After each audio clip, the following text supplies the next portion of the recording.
Welcome, everybody, to a special edition of Voices in the Wilderness, a one-shot in the wilderness. Um, when we last left our heroes, we were underground and just about ready to see what remained of the Empire after dealing with the Platinum Worm Erasmus.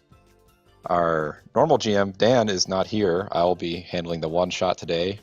And he wrote up a nice little summary that I will now read as best I can. All right, so as our heroes left, they can hear the rush of water behind them and the cold peck of the most ambitious droplets as they climb back into the sub-library. Almost immediately as our heroes pushed through the door, dozens of Imperial Guard and Mage Knights drew their weapons and entered a defensive stance. Before the hostilities could kick in and another fight could erupt, a calm voice rings out. Hey, that's them. Stand down. The man that pushes through isn't like the armored figures he's pushing past. He's roughly in his 30s with a light beard, and if this was Earth, he would likely be Japanese.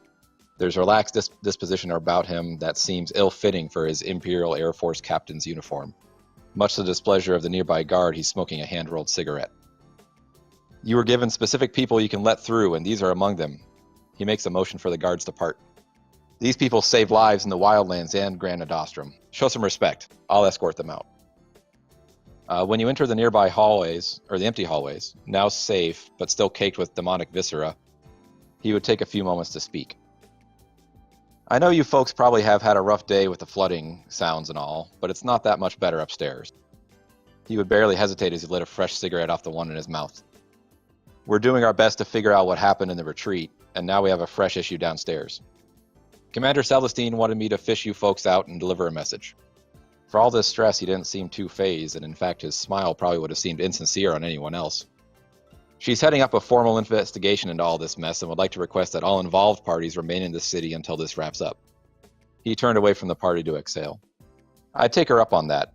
She and your friends in the Crusade lobbied pretty hard against having any of you detained. Anyway, you would eventually push back to where you could hear the sound of the library proper. I guess it goes without saying that the meeting and everything discussed is top secret. I have a feeling Vaguna is getting to that all favors or even point with most people that she knows. The captain wet his fingers and put out the half-finished cigarette away into a small silver case. If you're looking for advice, I'd say play it safe on this one. Your Crusader friend is pretty firmly in your corner, but my boss most certainly isn't. Vaguna's vote is keeping the weight of the guard off of you. He shrugged. But hey, I've only heard good things about you from the rank and file. Wizarding types are big fans too. Regular folk liking you has to count for something, so if you need something from the Air Force, go ahead and ask for Captain Honda, okay? He thumbed his chest and nodded. Now, I need to disappear before people start looking for me. And with that, he would let you free into the public section of the building. So, from that point, basically everybody would retreat to the Grand Nostrum safe house that we had left off at and kind of set as our base of operations. We are sharing that with Rixus, as you all know, and some other Imperial or Wizard, Grand Nostrum wizards, but they kind of let us stay to our own. At some point before retiring for the night, because everybody's had a pretty rough day, Ferris is going to kind of approach the group. And so he will hold up a small little red crystal that everybody seems to recognize as one of the memory crystals from when when we descended into Faustus's lair, and also Lissy would recognize as one of the crystals that she had basically given to Arlando.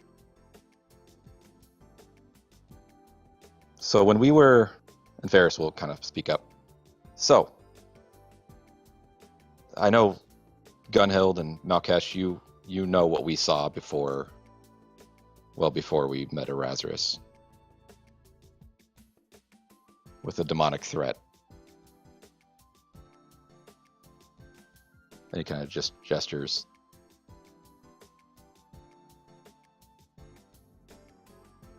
You guys saw that, right? That this is the man or the thing that's threatening all of us, fattening us up for a harvest. I mean, yeah, I dropped my pants in front of him. Yep. I mean, it's impossible to forget, of course. Who There knows? was- Still a lot to process, though. Which is impossible to forget, him or Malkesh dropping his pants? Okay, Yes. just beams.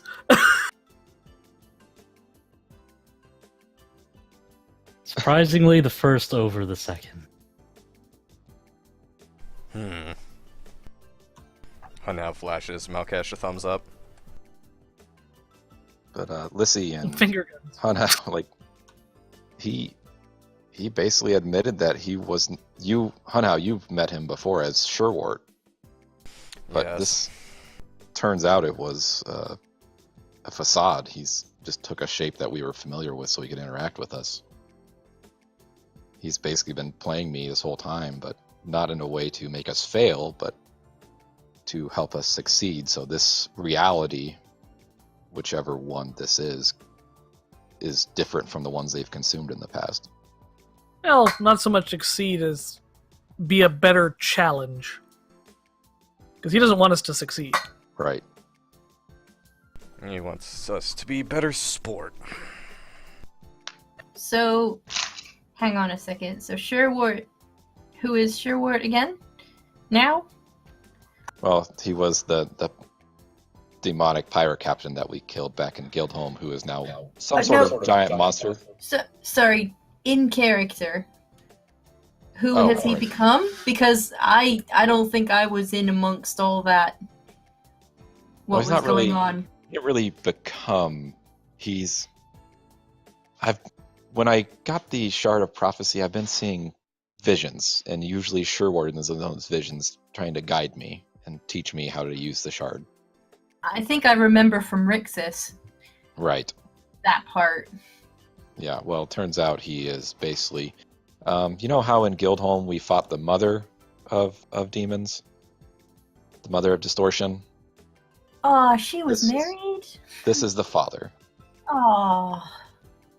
Well, that's gonna be unfortunate. Wait, I don't remember that in Guildhome. You Well, this fought was a different guild. Different We, Guildhome? before I joined you guys, before me and Lissy. Huh. I guess you guys really get around. Well, that's where this whole thing started for me. Us. But there was something at the end of that meeting with I guess I don't really like calling him father, with Sherwart, that stuck with me. And he said that they are the only ones who can destroy memories. And he's right. We have no way of destroying memories, and with all the magics that we have disposed, we can store them, but we can't destroy them. And that's when I realized that's how the demons win. That's how they corrupt everyone. They strip away your memories. They strip away everything that makes you you, and then reform you into something different and terrible. What does that mean for those of us who have been said to be incorruptible?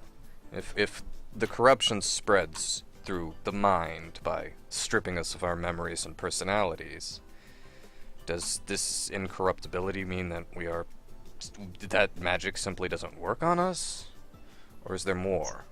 It's possible. I don't really know. Like, Archer, he's the only one that we know of that was immune to this before, but clearly Gunhild has inherited some of that.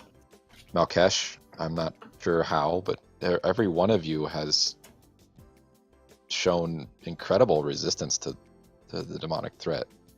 And I need a way to match that. And I think I found a way. And what is it? I think with the power of the platinum blood, combined with one of these memory crystals, I can find a way to keep myself grounded, to remind myself of who I am and who I'm fighting with and for. But in order to do that, I need to forge strong memories. I've been able to, with the help of Rixus, create a shard that already has a memory from my childhood related to Fizz and my other brother Fenrir. But I need more. And I'm asking you all to help me with this. Because I need you to show me the best week ever. And then the title crawl. There we go. Welcome to Ferris week. And this is where Tyler gets to kind of ease off the GM reins a little bit, because this is collaborative world building time. Our What we're favorite. going to do for this, yeah. So what we're going to do for this first bit is basically Ferris is going to, you can call it a date with every single party member. Oh, here we go. Rogue. And part of the caveat is Ferris is not going to tell you what he wants to do. He wants to be surprised. He wants everything to come naturally. So whoever wants to step up to the plate first. Oh god. I'm gonna use this prompt like a week ago. Thanks. No. I think I threw it out there like several weeks ago, but as a I don't teaser, remember that at all, honestly. It was But a there's a while lot of ago. things I don't remember.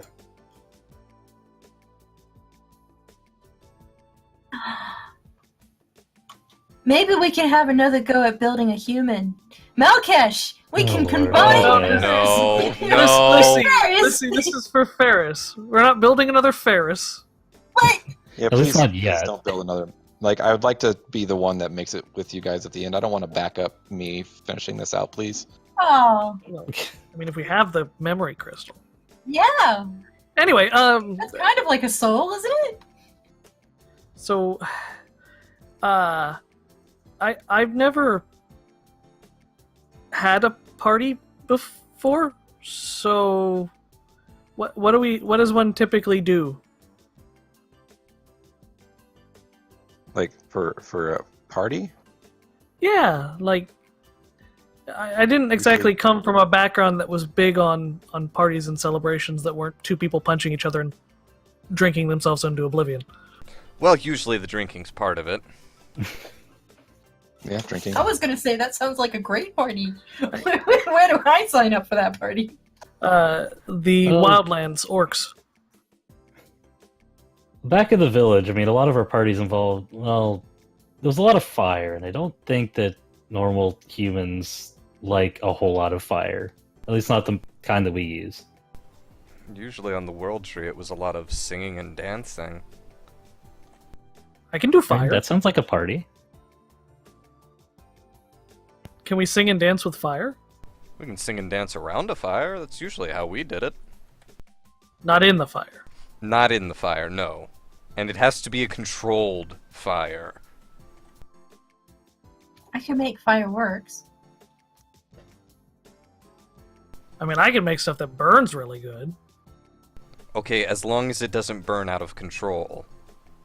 I mean, it burns until it runs out of fuel. That's typically how these things work. Right, but we need to keep the fuel to what we want to burn and not set a building on fire. Let's not burn any buildings down. Malkesh leans over to Lizzie. I thought we were burning a building down and dancing around it. Yeah, well, I mean, that would be practical. I mean, what else do you burn? Maybe I'm missing something. Where would we put the fire that we dance around? That's actually a good question. Where do we have spot for a bonfire? Do we have room There's- for a bonfire? We have a slightly. We could cursed do it on the forest. boat. I mean, we clearly need a beach bonfire. Is where this is. I don't where think this is setting leading. fire to boats is very practical. I think Gunhild's right. A beach bonfire would be nice. Are we going to the beach? Well, It's now the beach episode. I say if you want one of these dates to be on the beach, we can. But it's so we're doing like several, basically individual sessions and then one big group at the end. Well, that can be the end one then. I'm sorry. I cannot shake the whole Ferris dating sim thought out of my Yeah. head. I'm trying Oh, so no. hard. This is gonna be great. Does he like you? Does he not like We are you? in the heart of the empire. There's a palate or a taste for every palate. We He's can go so to Nick. progressive. Are you sure that you really want to go on a date with an Hawkbee? Because Lissy's tried it. It didn't work out well. Lissy's tried a little bit of everything. No, she hasn't. She just says that she has.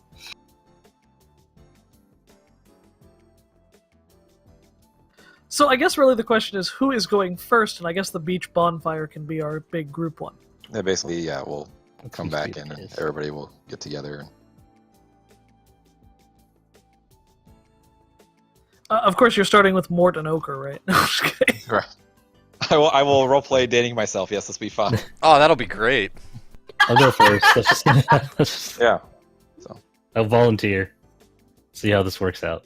I mean, it's a strange triangle ship, but you know, Lissy's all about those triangle ships. I'm all about those ships. Mokris. No, Chris. No. How about yeah? The morning comes and Ferris heads downstairs. Meet up with Gunhild. So what are we doing? She kind of thinks about it for a moment. I just, after everything that's happened, I've just been thinking, you just go around, you have she kind of like makes a shape with her hands, like the girdle, and then the robes, and the things we should get you some nice armor. All right. Well, okay. Let's sure. Let's go shopping. I think it'd just be. Just want to make sure you're all safe. That's all. Oh no, I appreciate that. That's really thoughtful, Gunhild. It's nice not to have to worry about you saving me at all times. So yeah, let's take a look. I'm sure shopping in the Empire will be fun. I'm sure you Yeah, know really. a good armor smith when you see one. Yeah, I didn't want to put it all on Ochre and Mort, so And they can always fine tune things too. yeah, exactly. I have no idea where the armor shop is. Right. So yeah, we'll just head to downtown Twin Lakes and Ferris, I guess, dressing sim will start. This is all going to be in the perspective of this, isn't it? Yeah. Do you get like one of those 80s style scenes where like Ferris just like turns around, he's wearing like 6 different sets of armor? Well, I was thinking like he just steps out of the dressing room and just like does a pose, and then Gunhild just shakes her head, and then he keeps doing it until he's Yeah, just like basically in looks up full from a plate mail. newspaper. Says city saved again. Right. That's great.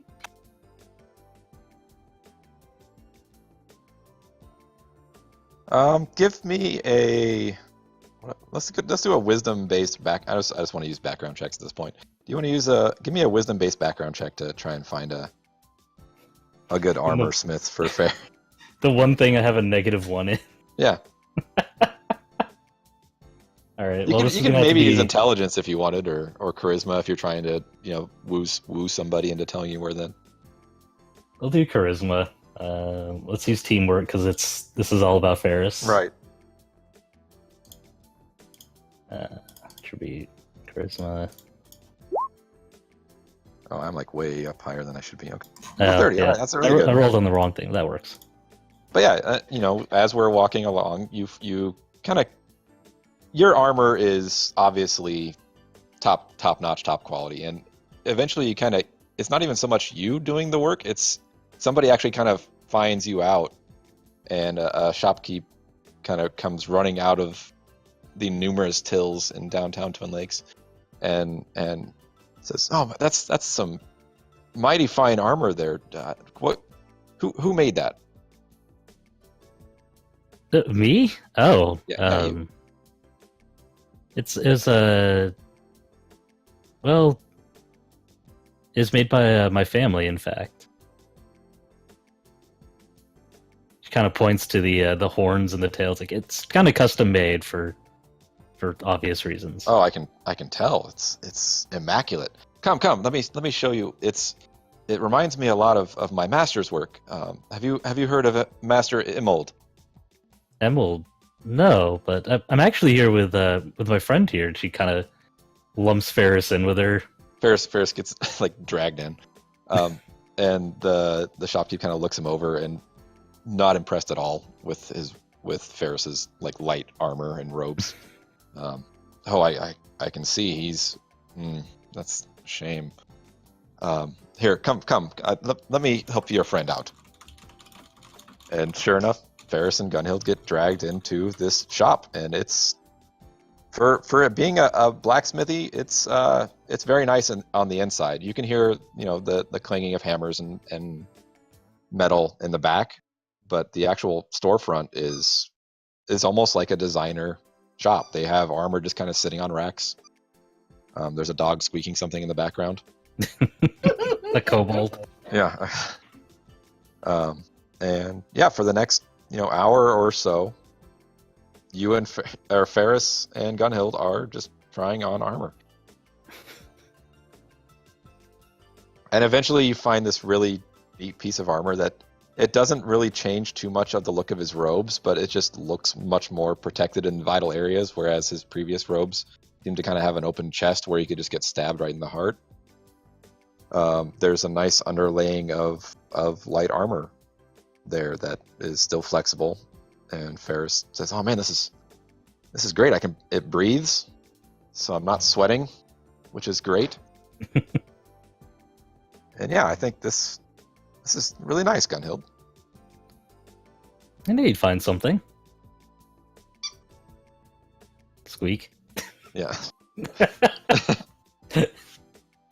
Well, I think I'll look at it later. We'll get the squeaky parts out. Right. Comes with the new armor. Yeah. He's broken in.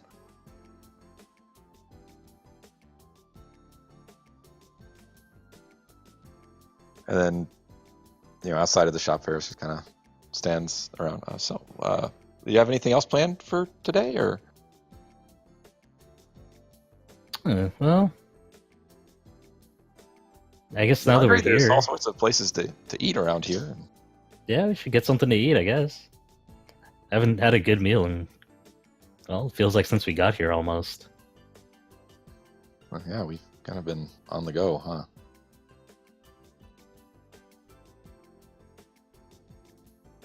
So what are you in the mood for? I'm sure there's a place nearby that has something. Well, we are here. We should probably get some traditional Narahaman cuisine. Or no, this is Capital City. Capital cuisine. Whatever the hell was this place for called? Twin Lakes. I mean, so you're Twin on Lakes. Twin Lakes. I'm the white as Narahama still. Twin Lakes. Yeah, there's very much a lot of freshwater fish around. So you guys. So yeah, Gunhild and Ferris will kind of end up on like kind of a dockside restaurant, and just kind of you get to see the ships come in through the river and eat some fresh fish, and the squeaking. But yeah, Ferris will just kind of the distant squeaking of the ship. Yeah. Raise the topsail, squeak, squeak. But yeah, Ferris just kind of leans in over the meal and just kind of looks at Gunhild and says, yeah, this has been a really nice day. I just, we don't really get to talk much aside from, end of the world sort of stuff. So it's nice to just kind of sit back and relax. And yeah. Yeah, kind of. There's other stuff out here. It's good to remember, even now I want to talk about how we need to protect all of it, but it's nice to just enjoy things every now and again and watch the ships come in, just let it go for a little while. Have you thought about what you're going to do when this is all over? Like we're gonna have to live in it here once we're all done. Takes a bite of what she's eating, kind of thoughtfully chews it. Well, with everything that's happened, it'd be nice to start a place for, well, I guess the next generation of adventurers. maybe not a school per se, but some place for them to go and teach people about what we've learned and try to prevent this sort of thing from happening again. That's that's awfully noble of you, Gunhill. Like, I guess I couldn't expect anything less. It didn't seem that noble. Just Looking seemed- out for the future and passing on your knowledge. There's a lot of nobility in that. Well, it's certainly something to share with the world, but it's the lessons learned from, well, years now of trying to put an end to this.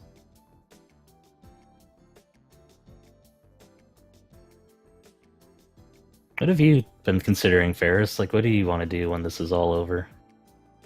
It's kind of funny that you mentioned teaching. I never thought I'd. If you asked me this even a year ago, I would have laughed at the idea. But Rixus extended me an offer back in Grand Nadostrum to eventually take on a position at the academy. And the more I think about it, the more I'm considering it.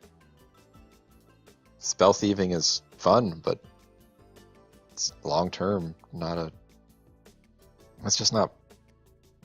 It's not where I see myself anymore. Gunhild just kind of claps her hands together when she hears Ferris mention teaching. That's wonderful, and then kind of lets him continue. It's funny to think it would be from Rixus after everything else that's happened, but Well, he did try to kill us. That's that kind of hard to forget. unfortunately that seems to be the Okpi way of doing things. They try to kill you, and then you make friends with them. Yeah, well, seemed to be pretty Kind of good looks about around that. expecting Lissy to be on her shoulder. Lissy's just perched on one of the docks outside.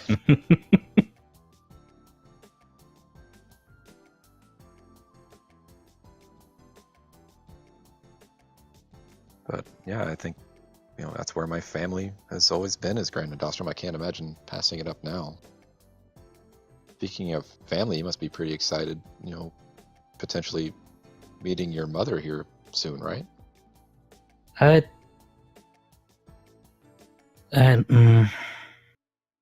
She goes back to eating, like picking at her food for a moment. Sorry, I didn't mean to pry. It's just No. It's when I set out on this, I wanted. How do I even put it? When I first set out, it was to find her. And now that moment might be approaching, it's terrifying to know the reason why.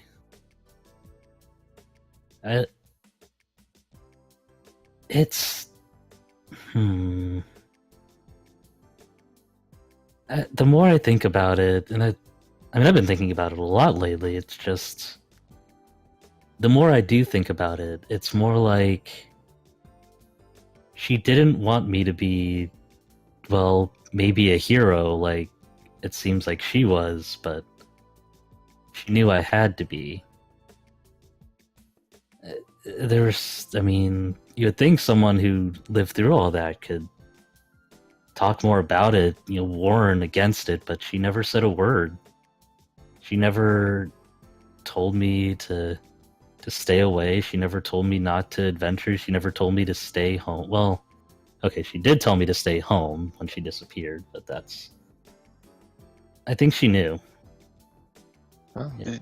I think part of being a parent is you still want the best for your child, but at the same time, you can't force them down a path they don't want to go down.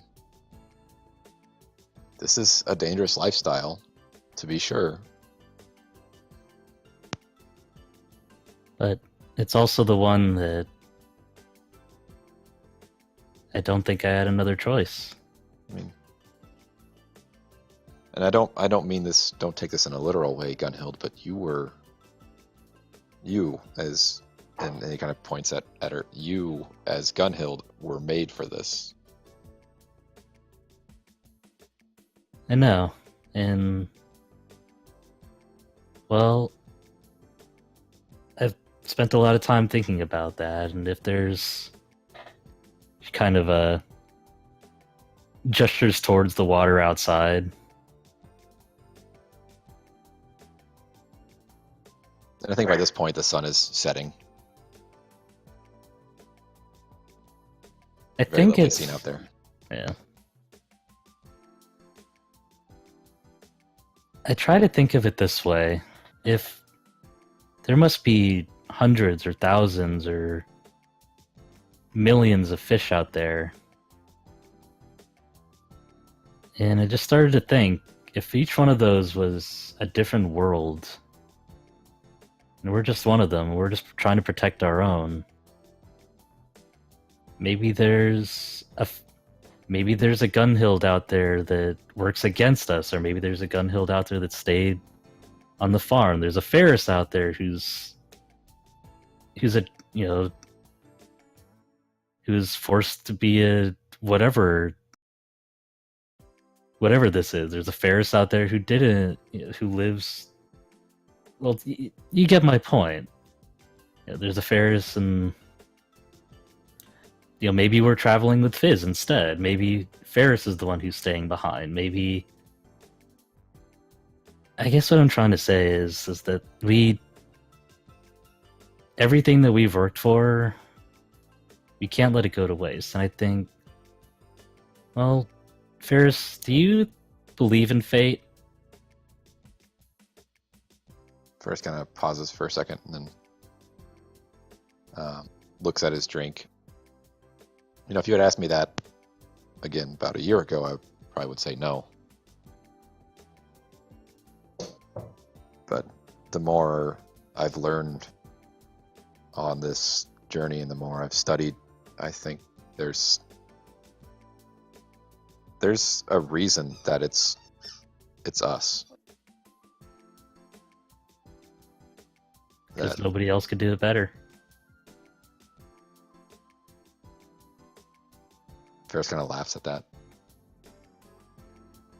And then he kind of holds up his drink for a toast, and he says, to finishing what we've started, and then to new beginnings. She raises hers as well and just taps it against his. To finishing what we started and to new beginnings.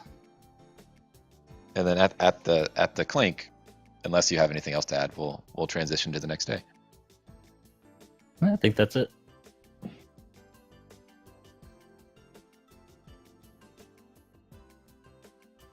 All right, who's up next? I can go. Yeah, Unless someone else feels more strongly.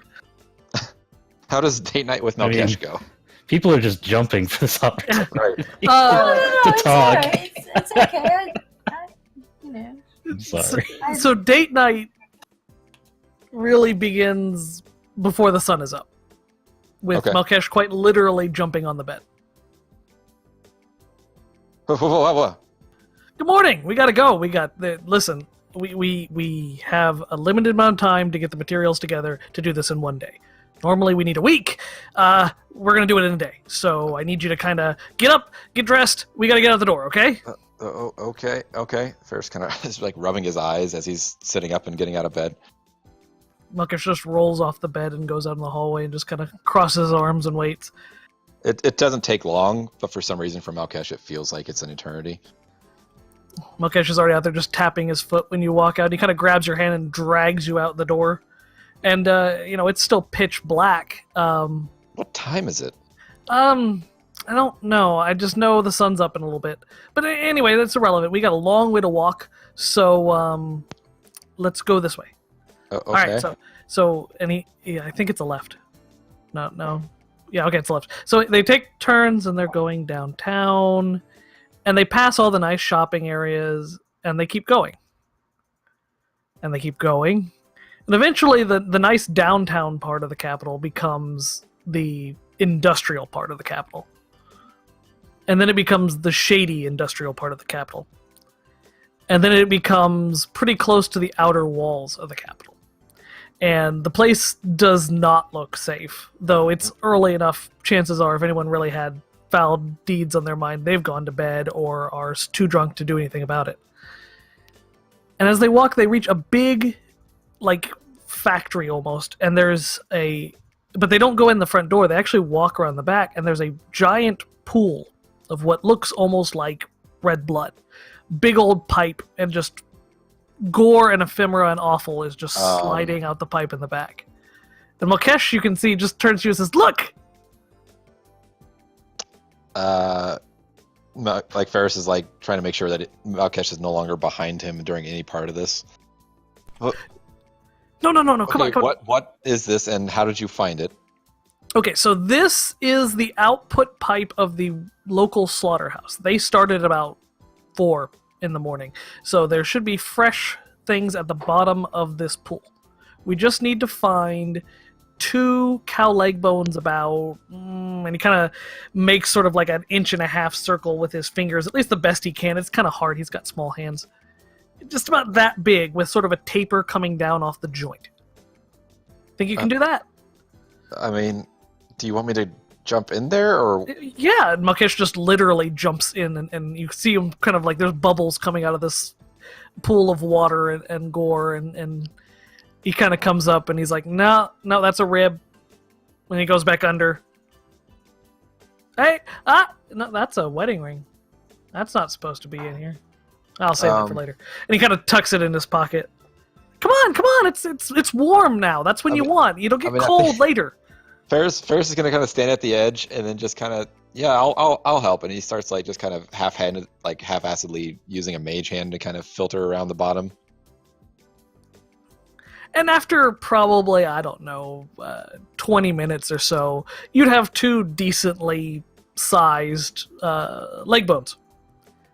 They're pretty big, at least for Malkesh. It's almost as tall as he is. And then so he brings it back on the shore, and he kind of shakes all of it off, kind of like a dog would, and looks at him and see, this is exactly what we need. If we waited any longer, there would be scavengers here. It would be too many people here to deal with, and I don't deal with them. Oh, yes, there are so many people coming to get these cow parts. Yeah, I agree. He kind of looks at you like, yeah, there are. What, you've never had to scavenge for bones before? No. Oh man, I tell you, people use them for all sorts of things, which is why we're here. We need these parts because we're going to do something really special. You're not building a person, are you? No, Okay. we're not building anything. We are concocting something just for you that I've never shown anyone else how to do. Okay, well, magic, I can get behind that. Just okay. What's next? Okay, so we've got the bone. Let's dry off. I think there's actually a sewage pipe if you want to rinse off. I'm good. No? I didn't actually get in. Okay. I mean. Cool, okay, give me just a sec. Okay. And Malkesh goes over and he rinses off, and then he finds actually there's just a broken water pipe and actually washes himself off properly and flops his ears down and shakes out his mask and comes back over. Whew, okay, nothing like a morning swim. Alright, so hold these for me, and he kind of gives you the bones and reaches into the back pocket of a pretty big pouch and out pulls a folding bone saw. He kind of undoes it, and he cuts off 2, maybe 2-inch long, 1.5-inch diameter, what are kind of starting to look like corks, but made out of bone. And they're kind of, you can see the top because the marrow is going through. It's not solid, like there's definitely air could flow through, but it wouldn't allow much else to pass through it. It's almost like a built-in filter kind of a thing. Okay. And so he takes those and he looks at them and makes sure they're the right size, and you can see him take the bone saw and he kind of shaves them just a little bit just to get them to the right dimension. And then he just sort of discards the other bones and said, okay, part 2. And he kind of looks Ferris up and down. Yeah, you think you can hold your alcohol? I mean, yeah. How about methyl? That sounds deadly. It is. Maybe we'll stick with ethyl for you. It's usually quicker to do methyl, but we can do ethyl. Okay, this way. And they sort of walk and they go all the way through the industrial shady part to just the regular industrial to the nicer part of town to the other side where there's a government building and then to what almost looks like warehouses. Again, this is a long walk. And Mukesh is doing all of this without shoes, but he doesn't seem to mind much. And he kind of stops at one of the warehouses and he's like, it's one of these. I was told with authority it was one of these. And he kind of turns around. Can I climb on your shoulders for a second? Sure. What? Okay. Hold still. Okay. And he kind of maneuvers his way up and kind of stands. Ah, back there. Back lot. Okay, this way.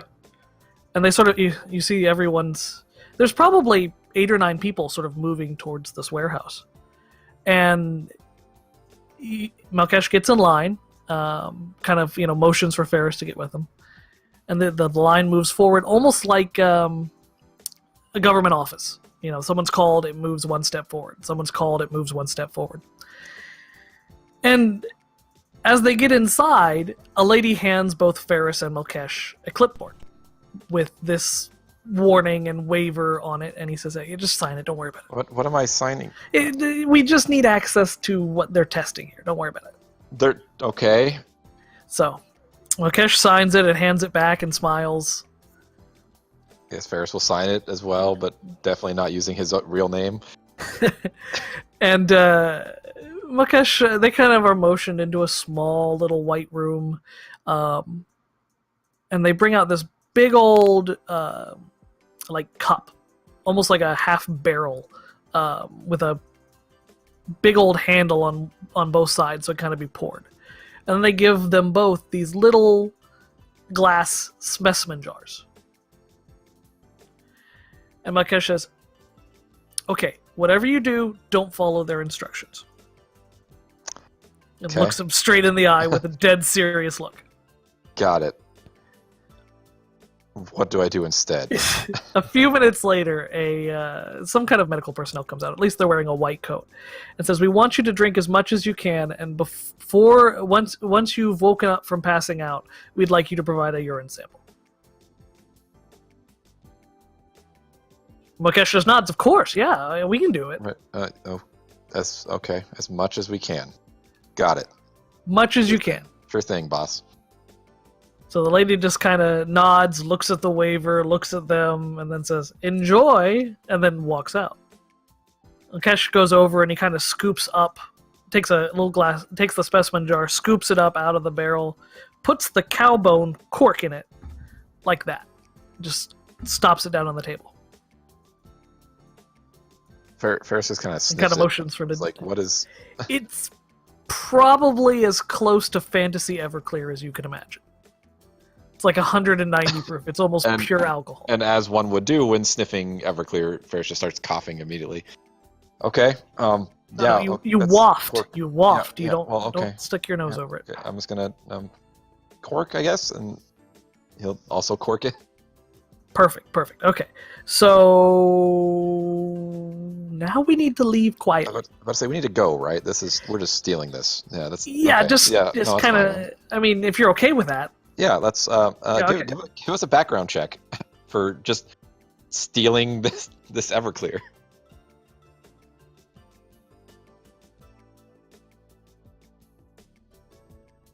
Okay, no, I like that's good enough. Yeah. Like, there's one person, like the medical person, like the lady who had just spoke to us, kind of notices, like, kind of gives us a second glance, but she's immediately distracted by somebody throwing up in the next room. And so, yeah, Ferris and Mukesh just are able to get out. Yep. Once outside, Mukesh goes, phew, you know how expensive this stuff is to buy it? It's like $1. It's like a gold glass. It's expensive. Adds up. A gold? Yeah, man. Okay, all right. Okay. Yeah, see, what it is okay, so airship fuel, right? Mm-hmm. Like, it's really potent. And the problem is the Air Force is having trouble with their sailors drinking it. So this is a new denatured form. It's supposed to make us puke. I've been told. At least when I tried it, it made me puke. So we're going to drink this. Later. Not yet. So, but this is step one. We need this because you can't do an extraction without this. What are Right? we extracting? Ah, that is the fun part. For this, we need to break into the Imperial Palace. Well, we did it once. I guess we can do that again. Well, Also, okay, I love a good heist. maybe not the Imperial Palace, Oh, just the parking lot. kind of got my hopes up, but all right. So the Imperial Library, is that what we're... is it a Basically, parking lot? yeah. We're just going to whatever the garden is that's around the Imperial Library. Okay, well, all And right. Malkesh is just kind of sorting through plants and kind of pointing them out. And, like, there's one with blue flowers that Malkesh just does not want to go near. And he just, no, don't touch that. Ferris touches that. Well, now you're going to have blisters. You shouldn't have done that. Oh, ow. Well, yeah, it's going to get worse. It spreads. Oh, nuts. Yeah, poison lilac. It'll turn your skin blue. Just where I touched it, though, right? Most of the time? Uh, I don't know. You're human, right? Oh, half. You're not elf. Half. Ooh. Well, no reason to worry about that right now. Let's go get the rest of these ingredients. Okay. Oh, So once they've got all the plants, Malkesh kind of stops about in the middle of the city, almost exactly. He says, we need fire. Can you make fire? yeah, you've seen me make fire several times. I have? Usually more than once in the same day. Okay. We're gonna need a big fire. Can you make a big fire? Oh, please. Can you set him on fire? And he kind of points to this random guy who turns Well, and looks and says, I'm- what? I mean, yes, but I don't want to. Oh, But I could. okay. All right, then, and he kind of looks around and there's a big clay pot. And he kind of throws it down on the street. Can you make a fire in there? Yeah, sure, not a problem. Okay, And, so and Ferris does that. Malkesh kind of takes out his jar and his little plant stuff and puts it in there, and then he kind of helps you kind of combine all your little plant parts and in the mixture, and then puts the cork on it and puts it in, and then they put it in the pot and says, "Okay, light her up." All right, he lights her up. Okay, there's Are we making fantasy moonshine, by the way? no, not quite. So there's the popping, and you can kind of see like steam coming out, and it's now somewhat apparent why you needed something that was quasi-porous for the lid, because otherwise it would have just popped the top, and the bone would have gone flying, and all sorts of things. But there's sort of a smoke coming in, and Malkesh says, it smells good. He's the only one that has that reaction. Everyone else in this center of town is literally almost running for their lives at this point, as this sort of strange bluish-green cloud emanates from this pot. Rakesh, do we need to be doing this, like, here? I mean, don't want to do it indoors, do you? No, I suppose... No, okay, you got a point Yeah, there. nice, ventilated, airflow. People are noisy. I wish they'd go away. Well, but- it seems like they are. Oh, good. Well, then this shouldn't be too much longer. All right, just a few more minutes. And he kind of waits, and there's a sort of this audible pop noise. And Malkesh goes, that's new. Anyway, let's get those out of there. You can stop with the fire. All right, Ferris just cuts the flame. Malkesh puts on some big, heavy leather gloves that are stained all sorts of things from his dive earlier, and pulls out the thing and goes, yeah, that looks alright. He kind of sloshes it around. We need some t-shirts. Okay, I guess we can just take these. The shopkeep kind of left about a half hour ago. Oh, that's nice. And Malkesh just kind of reaches over, and it's a, I love the capital city shirt. Right, like I heart Twin Lakes. Yeah, exactly. And he says, okay, so now let's get some smaller vessels out. And he brings out another, much more fancy-looking glass container now. And he sort of rips the t-shirt, puts it over the top, and they pour this goop, the green goop that's been boiled in alcohol, through the thing into it. A nice sort of, like, thick green fluid fills it about 3/4 of the way up. And thick is definitely the emphasis. Malkesh is literally taking the end of one of his tools and pushing sort of mashing the stuff through the t-shirt to filter it through.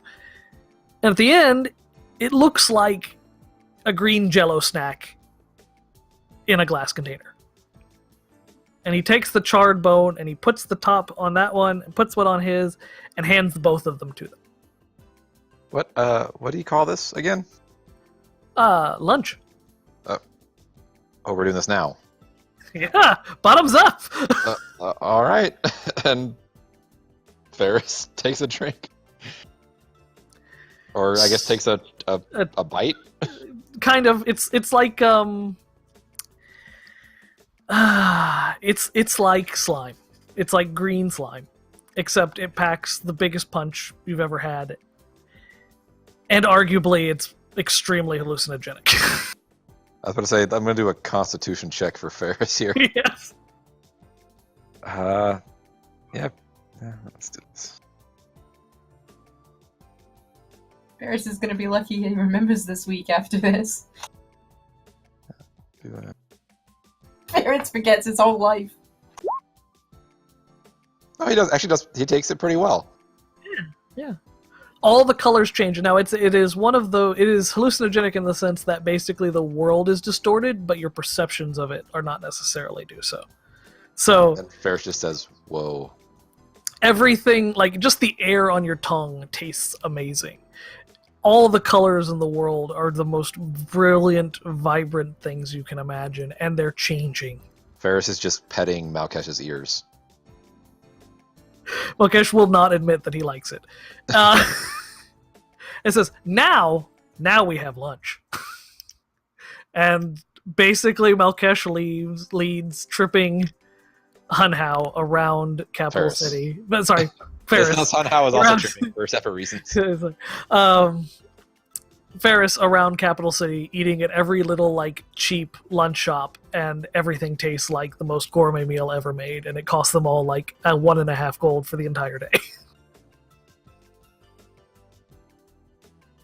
and that is Malkesh date. Eventually, Ferris would pass out. Yeah, I'd say Ferris will take a day off, and then on the next day, who's up? I can go next. All right, Hunhao. So, after the adventure with Malkesh and Ferris's day off, probably during breakfast, Hunhao would approach Ferris while he's eating and just walk up and set a big wicker basket on the table and smile at Ferris and say, "We're going apple picking." I saw this great orchard not too far from the capital, just right off the, just a quick ferry ride across the lake. Beautiful. Beautiful apples. Great. And after that, and Hunhao would hold up a little flyer that he's placed in the basket for a wine tasting. I love how wholesome this is. But he would just hold that up and smile big and proud and be like, "Come on, finish your breakfast. We got to get on the ferry." Oh, okay. Well, all right. I'm excited. Let's go. Ferris kind of picks up the basket and follows Hunhao to the ferry. And I guess we're heading north. Is that kind of where your general idea was? Yeah. Well, sort of north. I also am bringing Leslie with us, I guess. Are we? What? Leslie's just secretly in the background of all these date scenes. Yeah, absolutely. what? Just like following around. Yeah, trying to get ideas. Yep. All right, so yeah, Ferris. But and Hunhao. they would end up going across the ferry, and quickly they would be taken. He would lead Ferris down off the main roads, down a couple of beaten paths, and to like this little side gate on a massive orchard, just apple trees as far as the eye can see, in a very pristine and picturesque way. And Hunhao would just, open the gate and motion for Ferris to follow him in, and just be like, "Isn't this beautiful?" Yeah, this is really neat. Is this kind of like what? I guess you were just kind of on the one tree, but is this kind of like what home was like? Sort of. These are like the smaller branches you would see, and they would grow fruit, and you always had to pick it very carefully because the fruit of the world tree is world tree sized if you let it grow too long. But if you pick it too soon, it's bitter and the sweetness hasn't had time to develop. And he would sort of head over to a tree and just very quickly scramble up some of the lower branches and start pulling apples off them. And they would be, just big, golden delicious, and all sorts of beautiful apples. And he would scramble right back down and start dropping them into the basket. And then sort of swing his arm out, motioning to another tree for Ferris. I don't know if I can do that nearly as fast as you did, but yeah, okay, let's try. Give it a shot. I'll hold the basket. Ferris is pretty adept at climbing, but he has not literally spent his entire life amongst the trees. But yeah, they have a good time picking apples, and occasionally they'll find one that's a little bit rotten and just kind of chuck it, I guess, into the lake. But other than that, yeah. And after they've spent a while and their basket's getting nice and full, probably talking about, just back and forth, there would be a shout off to their side, whereupon an angry farmer who had not agreed to have two elves on his property picking apples is now demanding, "What the hell are you doing?" Hunhao, this isn't a public apple orchard, is it? What do you mean it's not public? It's trees. How can you own trees? Well, this man owns these trees. He probably planted them, or his grandfather planted them. How do you own a tree? Well, oh man, I forgot. There's so much we need to teach you. I have an idea. Okay, what's your idea? And then Ferris just chucks an apple at the farmer's head and just grabs one of the baskets, and then we just bail. Yep, alright, booking it. Hunhao would, sort of watch the apple bounce off the farmer's head and just laugh at the whole way as they're running back down the orchard to escape.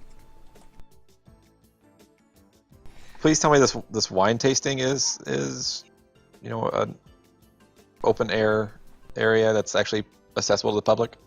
Well, they put up a poster for it. Would they put up a poster if it wasn't if they owned? No, that's probably fine. But after escaping from the orchard, the wine tasting would actually be a little ways down the road into a more open sort of farmer market area. And it's not just the wine tasting that's going on in this area. You obviously have the dairy farmers bringing milk in and all sorts of cheeses. You have a baker setting up a stand with a nice bread. And then there is the main attraction, a wine tasting, where you they've got all sorts of casks of wine and just this big open area where people are mingling, and they've got the spit buckets and everything. But after going through the entrance to this farmer's market and buying a ticket for each of them to the wine tasting, Hunhao's going to go ahead and grab his glass and just start grabbing, little swallows of wine and not utilizing the spit bucket at all. Yeah, Ferris isn't using that spit bucket. Like, basically, Ferris and Hunhao are just getting hammered at this wine tasting. Absolutely, and then they would be able to enjoy some nice cheese and bread and have a good time. Apples. And their apples, yeah. Probably give a couple away to some people who are asking about them. Right, or sell them. Yeah, absolutely.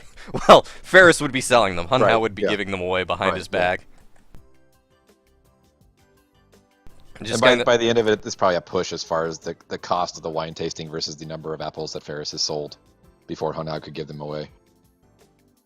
Absolutely. But yeah, as they're kind of before they get too drunk, Ferris just kind of looks at Hunhao, and all of a sudden his expression gets really serious. He's like, "You miss your family?" And Hunhao would his smile would dim for a moment before it returns, but as sort of the somber, sad smile. "I do. But my sons were strong when I left them. I'm sure they're doing well. I'm sure they're thriving still. I just wish I could see the men that they've become without me. I'm so proud of them. Well, and Ferris kind of puts an arm around Hanau's shoulder. We'll get this taken care of, and it'll be.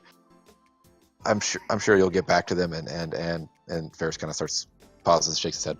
Yeah, it'll be fine. There's that fine word again. If you come, if I'm heading back to the tree, I need to take you with me, because nobody owns the world tree, and there's no farmer to run us off when we pick her fruit. You need to see the beauty of it. Yeah, apparently that's part of my homeland. I'd love to come.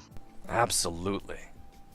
And you can meet my sons, and when the demons aren't there anymore, we can leave the tree and join the world again. It'll be phenomenal. Yeah, it'll be great. Yeah, we're almost there, Hanau. We're almost there. And Just squeezes them in tight. Now squeezes right back. Just that one little push, and we got this. We just gotta make it work. We can do it. We gotta do it. I'm glad you joined us, Hanau. I'm glad I could. I'm glad that I'm not, much as I love my people and will never forget their ways, but holding that tree, there's no way to live forever. This, good food, good drink with friends, this is life. Freedom. And Hanau's got a big, goofy, sloshed grin planted on his face as he makes wide gestures to everything surrounding them, and probably accidentally bops somebody in the back of the head while he does it. Ferris just laughs instead of apologizing to the person on behalf of Hanau, and then,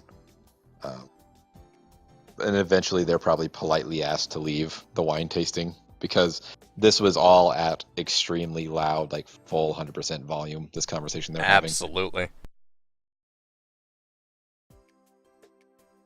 And then giggling like preteens, they finally leave the wine tasting.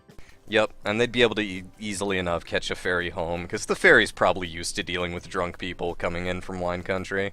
Right. But Especially yeah. all those damn elves. Yeah, those damn drunk elves.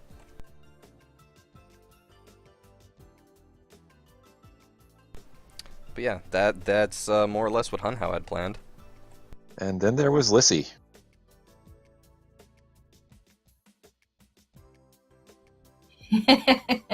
Sorry, I was just seeing about setting something up. What? So and then there was Lissy. And then there was Lissy. So Ferris would receive a note to meet Lissy in the warehouse that she had. So we're going back to Narohama. Oh, is that? Oh, bloody That's hell! fine. We can go there. It's fine. Is that Ferris, okay? Yeah, why not? Is that out of the city? Because that would be. It's on the map. It's on the map. Then let's go. Let's go to there. But essentially, he'd be meeting her there, and it would be vacated. There wouldn't be like everybody that we left there before when we went to go sort out the dragon.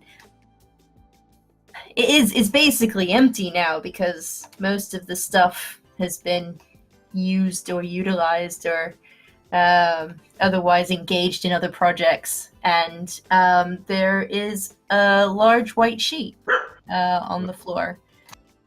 What And Lissy's standing in the You've middle. been coming back here. How long you been here, Lissy? Oh, not very long. You know, I had to take an inventory and get everything together, and sort of prepare for this. How big is this sheet? It's fairly large. Is it person-sized? No. There's nobody underneath it. No. Okay. She will start sort of rolling it up and pulling it away, and on the ground there's a circle, and in the circle there are more circles, and basically an X right in the middle. Ferris, could you stand right on the X for me? You can understand if I'm a little bit hesitant to do this. Oh That's the question, right? Sure.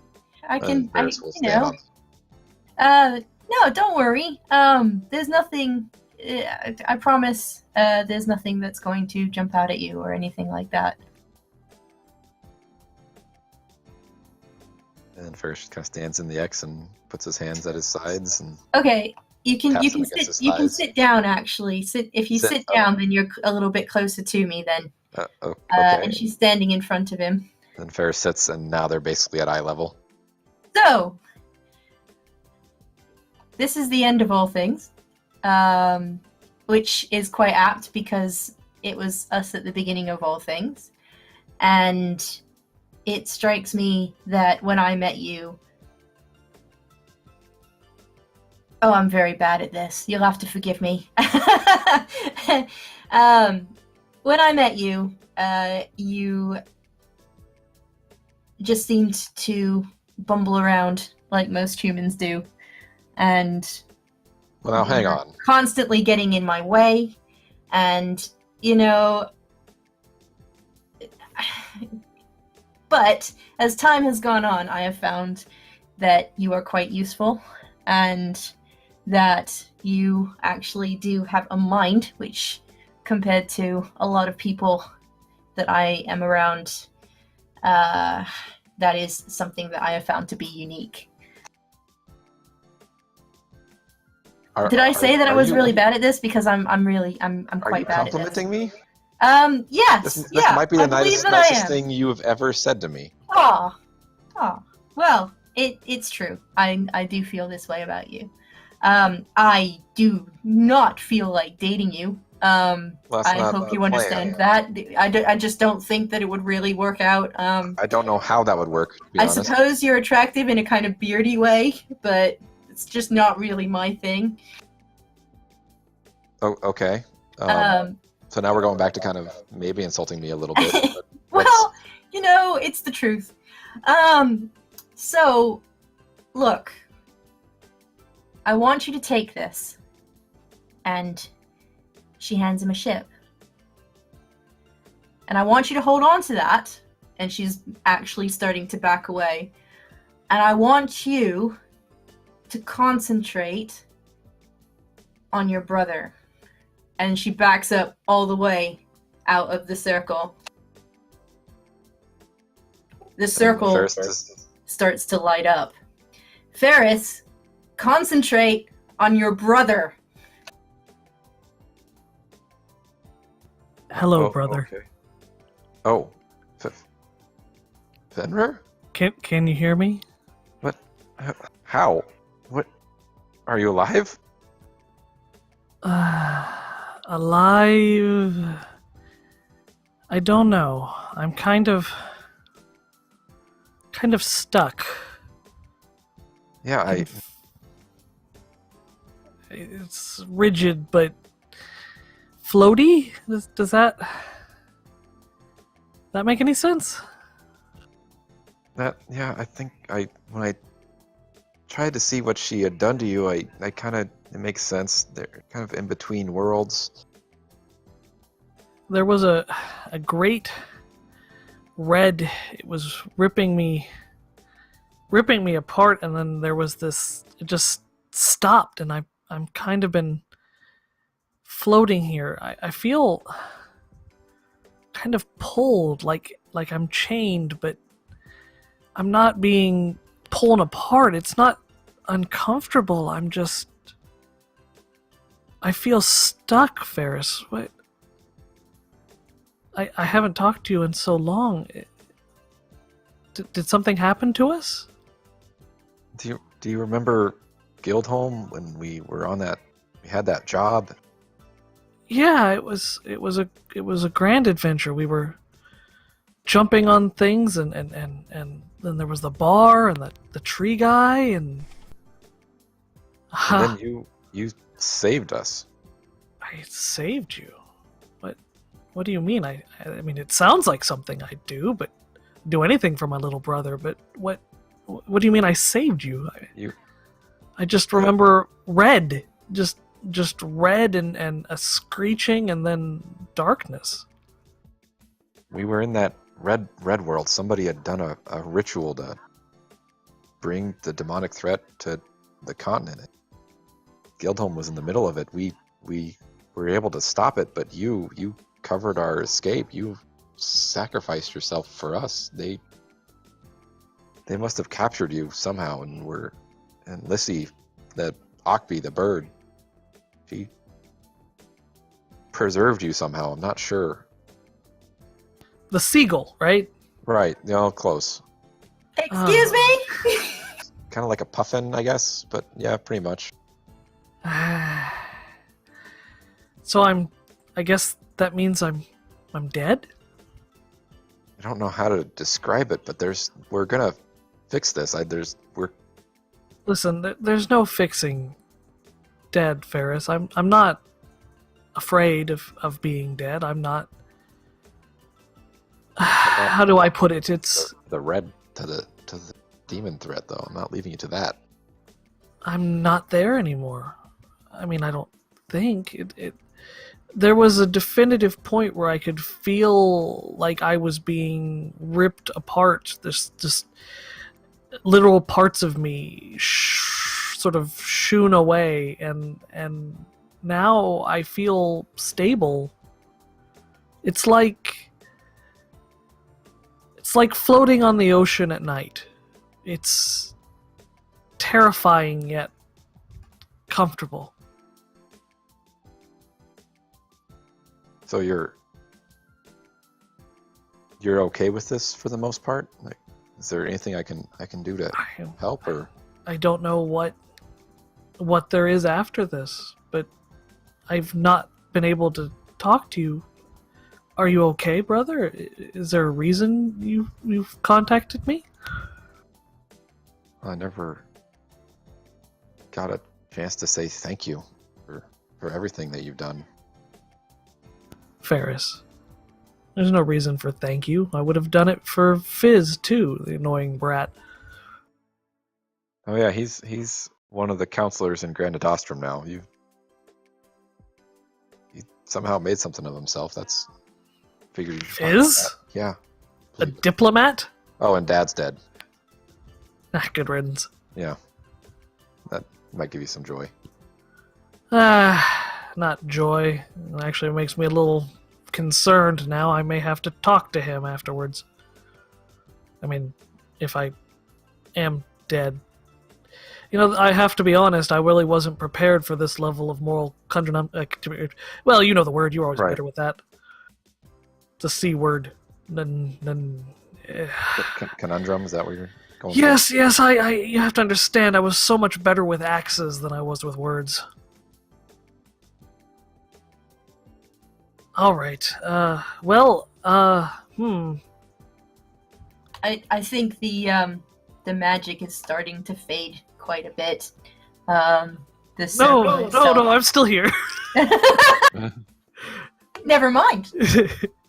Do you have anything you want to ask me or talk about? I don't. I don't know if we'll ever get to speak again. I just that's way to put all the pressure on me. But you were, I always looked up to you. Even though you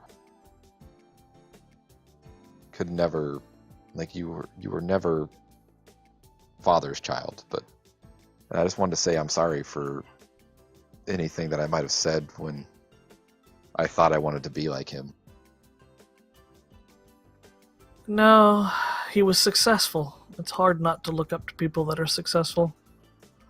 And I'm glad you didn't apparently follow in my footsteps. I made some bad decisions. I hurt some people I shouldn't have. Well, I hope you're doing things to better the world. I'm trying. It took me too long to realize what I had done, and I think you would have made the same decisions I made if we had traded places. And I miss you, Thinner. I miss you too, Ferris. But I guess in a way I'm not gone yet, am I? No, you're still. And Ferris kind of laughs, and even though there's like in the real world, there's like a tear going down his cheek. You're still looking out for me. And I'll do so as long as I can. You stay safe, Ferris. You too? I guess I don't know what to say, but I'll do what I can to figure out how to, I don't know, fix this. It might not bring you back to life, but allow you to pass. Well, I guess that's the next step, huh? I I'm gotta sure admit, there's cease to plunder. in the I'm next a world. little scared. There's you scared? Yeah. I was always scared, Ferris. All the time. I was afraid something that would happen to you or Fizz. Or Father would get to you. Put you in one of his labs. Well, he almost. I saw what he was doing to that woman. I couldn't take it. Couldn't stand for it. Wasn't right. That's why I had to leave. And I hope at least the time we spent together got you out of his hands long enough that he couldn't do the same to you. It did more than you know. We're gonna save this world. And it's all because of you.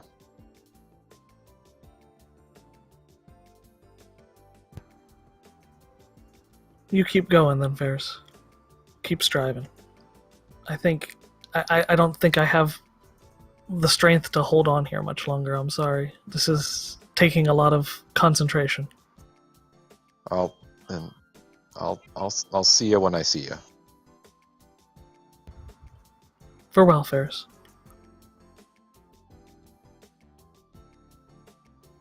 Okay.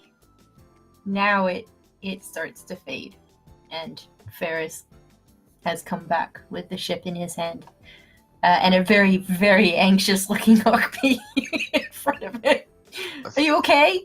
Did it work? Is everything all right? Ferris is just kind of head down, and he kind of, with both hands, kind of offers Lissy back the boat, and when she takes the ship, he kind of reaches up and rubs his eyes, and they're very red. You can tell there's some sadness there, but he cracks a smile and he says, "Thank you. That was exactly what I needed."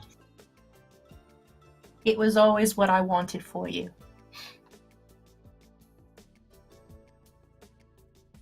And I think at that point we're going to need to. And Ferris kind of looks at, I guess, the sky where the sun is beginning to set. We're going to need to get back. They're getting ready for the big party for us. Unless you had more you wanted to do. No, I think that was pretty adequate. Maybe for you, possibly. I mean, I could use a good drink. I don't know about you. Yeah, I think alcohol is the best solution to this. But thank you, Ferris.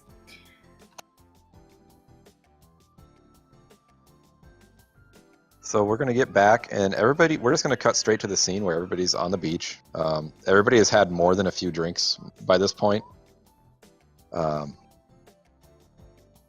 yeah, pretty much everybody's just having a good time. Delilah and Gregory are there trying to maintain some sense of order and decorum. But even then, they're kind of cutting loose a little bit. And at some point, a drunk Ferris would have disappeared for about an hour or two, and then come back just giggling, much like he did with Hunhao. and he's gonna throw an arm around Gunhild and Hunhow and kind of lean in. Hey guys, I did something great. What'd you do? Define great. So there's this tournament every year when they test a child if they react to the platinum blood. It's a Grand Adosum special. They call it Whizball, and there was a team from the Wildlands this year, and they did really good. They were in the finals against Grand Adostrum because they're wizards, and so they just do really good in Whizball. And anyway, So they call it Whizball because they're wizards. well, because there's magic, and Ferris just kind of waves his hands, and kind of sparks shoot between his hands. Magic, and and anyway, I might have slipped some of that gold worm's poison into the Wildlands team's drinks, so they can't play tomorrow. You poisoned our team. So we can play tomorrow. and You then we can poisoned win. our team. Well, it's not like a bad poison. It just kind of freezes up their muscles a little bit and makes them really, groggy and sleepy. All poisons are bad poison. And it, Malkesh wanders over. Actually, it sounds like he gave him a paralytic. Right, yeah, I did that, and then it cuts to a scene of What? Paralytic. yeah, it cuts to a scene of Nyman Way and several other orcs and dragonics that are just laying in the locker room, just kind of arms in the air, unable to move, and Ferris cackling as he leaves the locker room. But anyways, I think that we can do it. See, there's 5 of them, and we have 5, and then you get 1 wizard on each team, and I'm a wizard. And then Ferris kind of starts counting out, and he kind of squints his eyes. He's like, wait, no, there's and he counts Hunhow, that's 1, and Malkesh, and Lissy, and Gunhill, that's 5, right? No, that's No, that's 5. I think that's 5. And Hunhow's got a hand out now, and he's counting on fingers. He gets to his middle finger and stops and has to think about it. Wait, Why I don't are have to you be the ball, encouraging do this? I? No, and then Ferris kind of pauses, oh no, I did a bad thing. I thought Carnifex would be here, and then he kind of sways a little bit, and then he looks up, and Gregory's standing right there, just looking really nervous. And Ferris points at Gregory. You are 5. You'll be 5. And Gregory just kind of looks around nervous, I don't know if I can. Well, okay, if you really need me to be, I guess I can help. But why would you do that? Because it's fun, Gregory. It'll be fun. At this point, Hunhow walks over and hugs Gregory and picks him up. It'll be fun, Gregory! Gunhill just looks at him and just kind of mouths the words, I'm so sorry. But anyways, I'm going to use the restroom real quick, but I'm going to show you guys in the journal. I'm going to do this right. I think I can just show this to you guys. That should pop up for you. The rules of Whizball. And then I'm going to use the restroom real quick.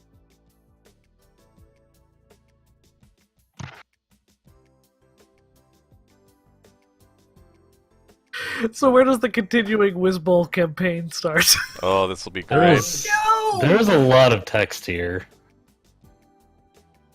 It's a lot of required reading right before we have to do something. This is probably the best way to get us to do something, to be completely Let's read. Yeah, Jay and Malkesh might, or Jay and Malka, Jay and Locust might talk through the entire situation otherwise. Yeah. Yeah, we would. Listen, I was in 2 days already. I'm tired. I mean, it's a lot better than mine. Okay, do you want me to read it to you? No, I'm reading it now. Jesus. Okay.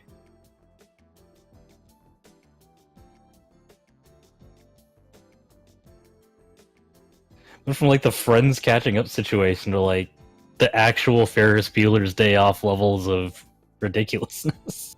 Wait a second. This is Blood Bowl. Yeah, it sounds like it.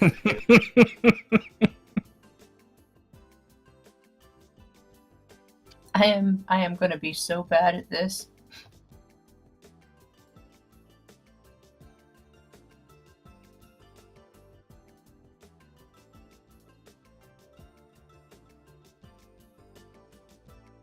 We really are gonna end up the ball in this. So I was thinking. Which one was the decoy, though? Okay. Let me. And I checked Malkesh's character sheet earlier, and one of his long-term personal goals is to be thrown during an attack. Shit. Oh, wait, Technically, that's already succeeded. Okay, you guys should be on the football field now. Hopefully. Hold Oh on. my gosh. He's rooting for Ram to tackle. Also, is this the college Whizball League, or? This is the professional Whizball League. We're going, like, hard to the So paint it's on going to this be a one. lot slower and a lot more boring then. That's true. Maybe it is college. Rex Beefheart. Red Bulkhead. What's that one? What's this guy at the top? I can't see Rip his... Hardbody? Oh, that's perfect. Let me pull him up a little bit. There you go. Rip Hardbody above Ram McTackle. Yeah, see the unfortunately, name yeah, on I one. can't see the name on him. didn't.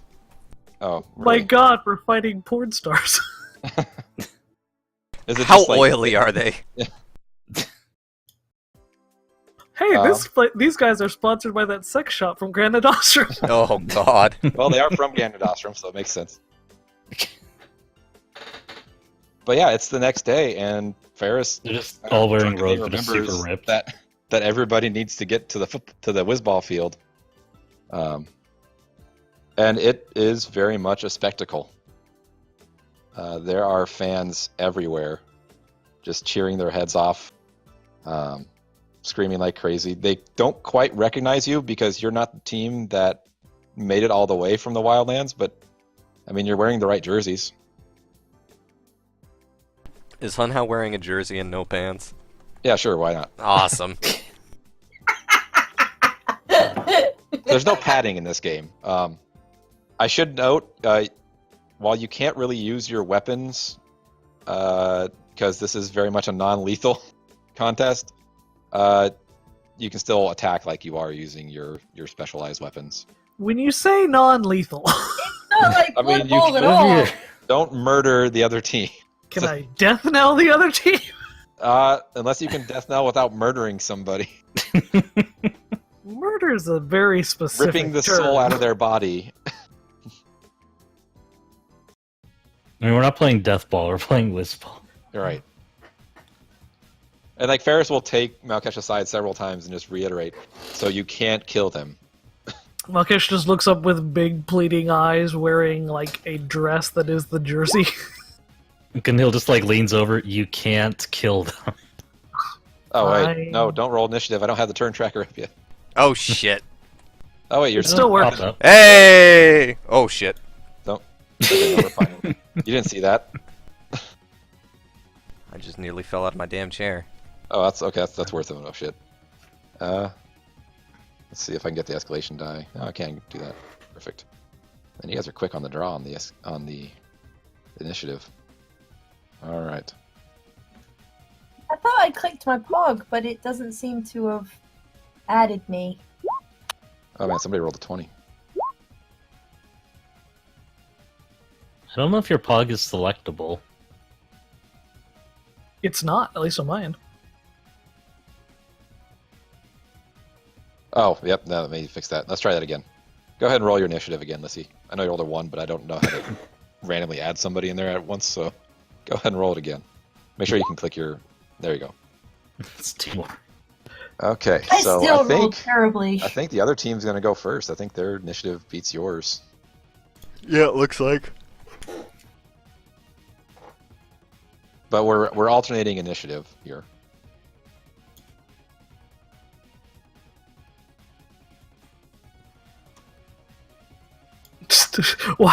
Wide receivers there. But before the game starts, you realize you are outnumbering the opposing team. There's only 4 of them there, along with their other wizard. And then almost there's a big display of fog, and then stomping out of the other team's locker room comes a very large mechanoid-looking figure. That looks a lot like, if you've ever watched the NFL on Fox, looks like Cletus, the giant robot mascot. It's named Cletus. Yeah, it is. Of course it is. Cletus. Beautiful. I don't know why I had to ask that question. Obviously, it was named Cletus. Also, this is a horrible setup for right and left guard. We've never played Wizzball before. Hold on just a second. But Am I inside, even calling it right? Is it called Wizzball? Yeah, it's called rename Wizzball. it that. Okay. There we go. but inside the helmet, you can see that there is an Ocbee piloting this giant mechanoid thing. And Lissy, you know this Ocbee. His name is Brady. How do you know him? Oh god. B. Ray Brady? Yeah, B. Wait, he's B. Tom Ray Brady? Brady. He's piloting the touchdown operating machine. Oh, I feel Oh. like that's cheating. Do I get a giant robot? I mean, we didn't have time. Otherwise, Oh. we could have. Ugh. If you guys do the best that you can, I can build a giant robot in enough time. Okay, Well, Ocbee. This Ocbee is... It looks like a cockatoo? Or which is the Yeah. one with the red cheeks? Cockatiel? Ah, no. They're like, yeah, maybe that's right. Maybe I have got that right. He has one of those Yeah, it's a little cockatoo. fringes, I don't and know he his thinks initiative. way too highly of himself, even for an Ocbee. In fact, he placed a little bit higher than you in Ocbee Engineering School. Are you fucking kidding me? No, he did not. Well, he was a bit of a suck up, and there's How some dare contention you. about that matter. But he He made a football robot. yeah, he made a football robot, which is props to him, I guess. That's where his scholarship came from. Get all the free rides. Yeah. Oh, lousy. No good. But yeah, as he walks up, he kind of pops open the football helmet and kind of sneers at Lissy. He's like, "Oh, glad to see that the second place valedictorian made it." You what now? Let me at it. Oh shit, Let now me get Lissy's in. gonna kill somebody. I'm gonna go. I'm gonna kill this guy. I've been through too much now. I'm Actually, Then listen, he'll- gonna make you one of my little ships. Gunhild holds Lissy back with surprising amount of effort in this particular situation. She's actually digging turf and digging turf up as she's pushing Gunhild back. But you stop, there's feathers flying everywhere. You heard what he said. You heard what he said about me. Do you even know how to play this game? no. None of us do. Oh, this should be easy then. And then he just kind of shuts the helmet down. So yeah, before we get going, they will get ball first. But do you guys have any questions about the actual rules of Wizzball? Basically, you'll I be have able a to line lot, up- but I'm gonna learn by doing. So you can line up across the field and basically line up man to man if you want. Let's see, it'll be Tom first, and then Hunhow, then Rip, then Malkesh, and then Ram. I just have one question. What counts Yes. as a foul? Well, we can cross that bridge when we come to it. Got it. I'm sure Lissy counts as a foul, Well, she does. as well as Damn it. Braid. God damn it. So the first round is just man on man. There will be no wizard help. In the journal section, there is at the bottom, or in the handouts, there is a list of spells that Ferris can cast. At the start of the next round, you guys can pick any of those spells that Ferris can cast and use it to help you guys out. In general, the idea would be to help your team and not cause direct damage to the other team. So he probably won't be able to cast a fireball like on a person, but he could use it to do it in a way that would help you guys score or something along those lines. I have to admit that I was surprised that the other team's wizard wasn't Fizz. No, it's Bark Bortles or Bartles. Bark Bartles. Bartles. Bartles.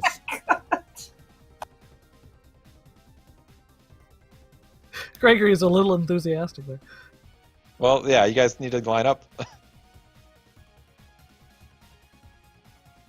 So how much protective equipment is there in this? I mean, not much. You get a helmet.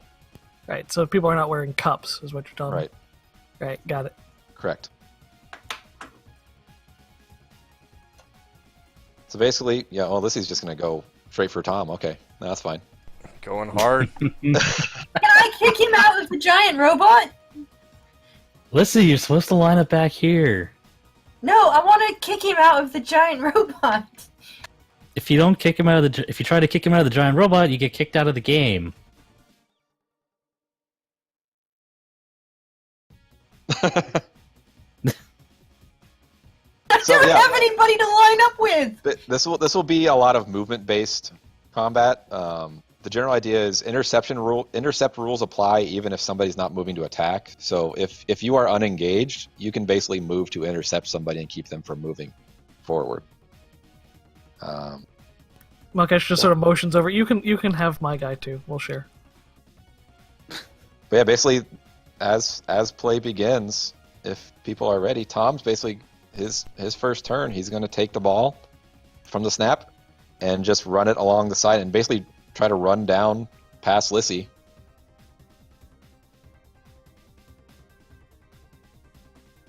Right. So I you can move the intercept. Okay. So with an intercept, I'm basically going to play it like you would if you were on offense. So he gets to do a background check. If he succeeds, then he gets to move past you. If not, then you stop him basically in his tracks, and he will have to either pitch the ball or throw the ball from there.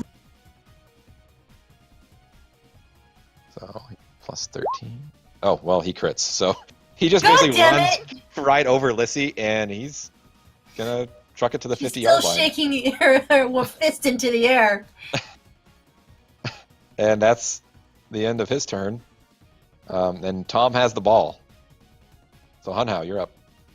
All right, so I would need to make a disengage check to get away from You're Rad. not currently engaged. Oh, okay. Then yeah, I'm gonna go after the big boy over here. Yep. So you get to move. Yeah, you can make it to him. And I will attempt my hand at stopping the giant robot, which just basic melee attack. Yeah. So since you can do whatever sort of attack you want, but yeah. So if you want to do a basic melee, you definitely can. Yeah, that hits. 62. So that stops him in his tracks, and also does some damage. And basically, right now, Hunhao is trying to rip the ball out of Tom's hands. He's not quite there yet, but he's impressively stopped this giant robot from moving forward.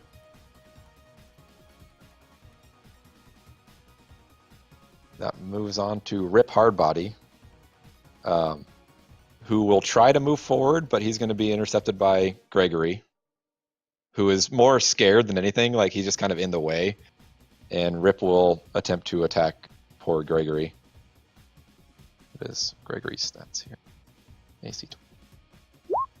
Oh, he misses. So Gregory actually just stops Rip in his tracks. That's bloody typical, that. Yeah. All right, and he just HR kind of bends director. down to tie his shoes, Okay. and the guy just falls over him. So, lined up there, everyone's sort of bent over and ready for the snap. As this is Beefheart, right, down here at the bottom? Yep. Rex Beefheart. As Rex Beefheart kind of leans over and gets ready, as he rushes forward to meet in Malkesh, because he's like a fifth the guy's size, just ducks underneath him and bites into his hamstring. Just serrated teeth right into the back of his leg. I can see now why you're asking what a foul was. And as serrated teeth, he shakes. He is trying to rip the back of this guy's leg off. Oh god, we've got Malkesh doing a death roll. So I'm assuming that's a basic melee Yeah, attack. it's basic melee. You just attack the guy.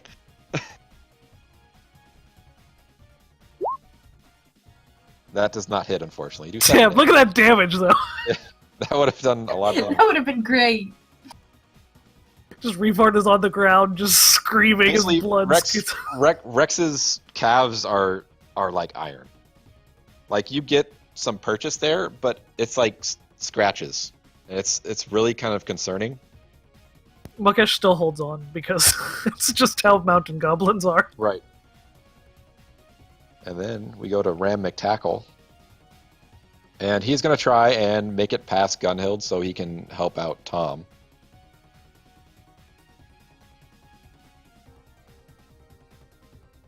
But I guess, does Gunhild intercept? I think Kellen's just had a call from home. Oh, okay. Yeah. Oh, he definitely is a cockatiel.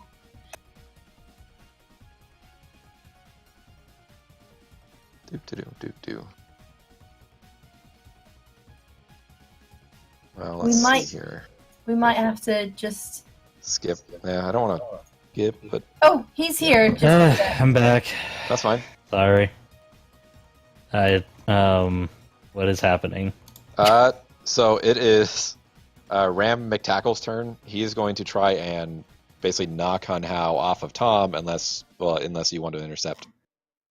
Yeah, I'll try to intercept. Okay. So basically he makes it to Gunhild, and then we'll just make a basic melee. 32 against AC. Oh yeah, that's gonna hit. That'll do 38 damage, Ow. and that's it. So you guys are basically in the scrum. He's holding the line, and things are going the way they should. Now it's Gunhild's turn. So you can either hit him back or try and go help Hun Hao out with Tom.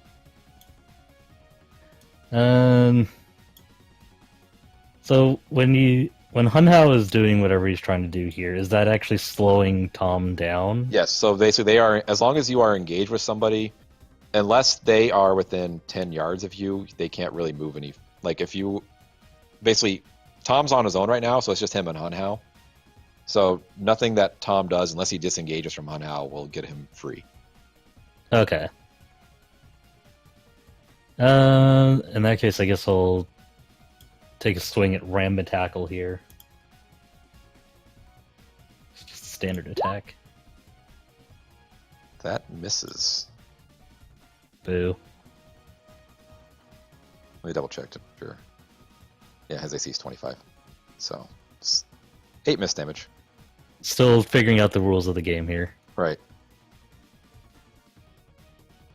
No, it's good. The less hit points they have, the less chance they have of successfully carrying the ball. That leaves Rad Bulkhead, however. And he's just going to sprint downfield unmolested. 40 and another 40. Okay. And then we move to Lissy, who has basically in a footprint in the middle of the turf right now. Well, yes. She pops up. Right. Let's try that again. So either she can engage with the guy that's She can pretty got much move. 40. So you can move, yeah, pretty much 20 to 25 yards without having to worry about using a second move action. Much as I want to take out Fuckface, I'd best go after Mr. Bulkhead. It's Mr. Bulkhead, isn't it? So yeah, he's Rad. Mr. Bulkhead was his father. Right. So yeah, you basically double move to keep Rad from moving. So if you can move 20 yards and still fight, or 40 yards like you just did, and that's your move action. I'll move 40 yards, and that's my Okay. move action. All right, so that's your entire turn, unless you have a quick action, which you have songs, I guess you can use. Oh, yeah. Go on then. If it'll help with people's attacks, then yeah, I'll do the usual sea shanty. Okay, so +1 to everybody's attacks. Wait, we can use spells? Yes. Oh shit. Yeah. Yeah, I didn't want to handicap it, just making you use melee attacks. Well, You just can't kill people. You can use spells. It is a thing involving wizards, after all. I need to roll my other things, I guess. Speaking of, I did not know that. those are not good. Okay.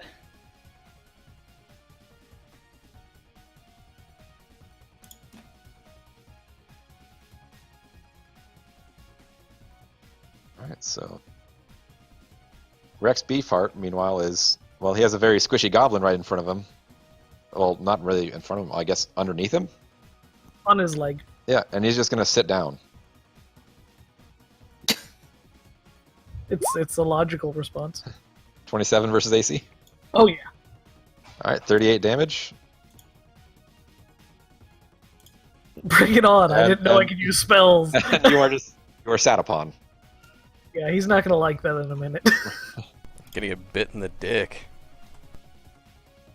I'm gonna since Gregor got missed last time, I think he's just going to try and like Olay rip Hardbody, and just almost unintentionally using judo will try to throw him to the ground. No, he does not. He does not succeed. He will do 6 miss damage though. All right, now with the escalation die ticking over to 1, you guys get to choose a spell from the list of Ferris' spells to help you guys out. Let's look at Ferris's list of spells. Does he have haste yet? Yeah, he does. Can I get haste? If everybody else is on board with that. For the love of God, yes. Haste works. Sure. All right, Ferris. So Hunhow will get haste. Is that what we're? Ferris just kind of rubs his hands together and smiles. And Hunhow, you will get a second standard action this turn. Awesome. Meanwhile, Coach Bartles down there is going to clap his hands together and go, come on, guys, clear eyes, let's go." And their eyes just kind of light up. And that's all you can tell so far. Touchdown Tom here is going to try and disengage from Hunhow. So I believe that's just a flat d20. He does not. And that uses his move action. So he's just going to turn and stiff arm Hunhow, even though it's not actually getting anywhere. Let's see here. It's just a punch, but they call Yeah. it something different because it's Yeah. whiz ball. 22 versus AC. That might not hit you. No, it does not. All right, so he's just wastes a lot of his time there. But unable to move forward, Hunhow, you get 2 turns this round. All right, let's see if I get 3. I'm gonna go ahead and actually use the perk I spent, or not perk.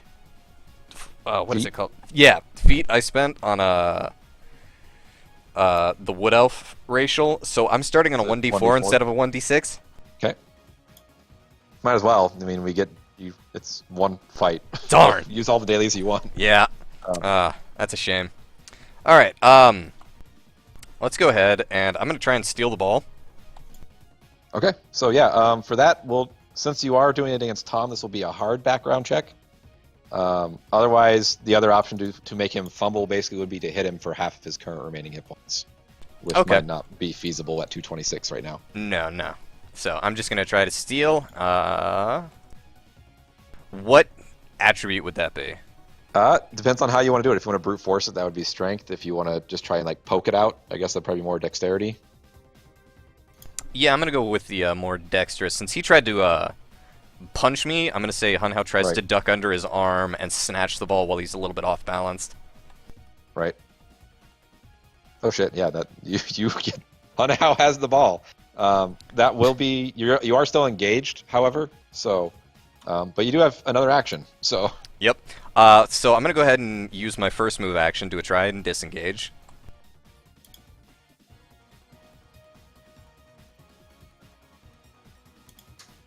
Wow. Okay. I'm gonna use the So no. active ability on my my shoesies to get a second move action and attempt to disengage. right.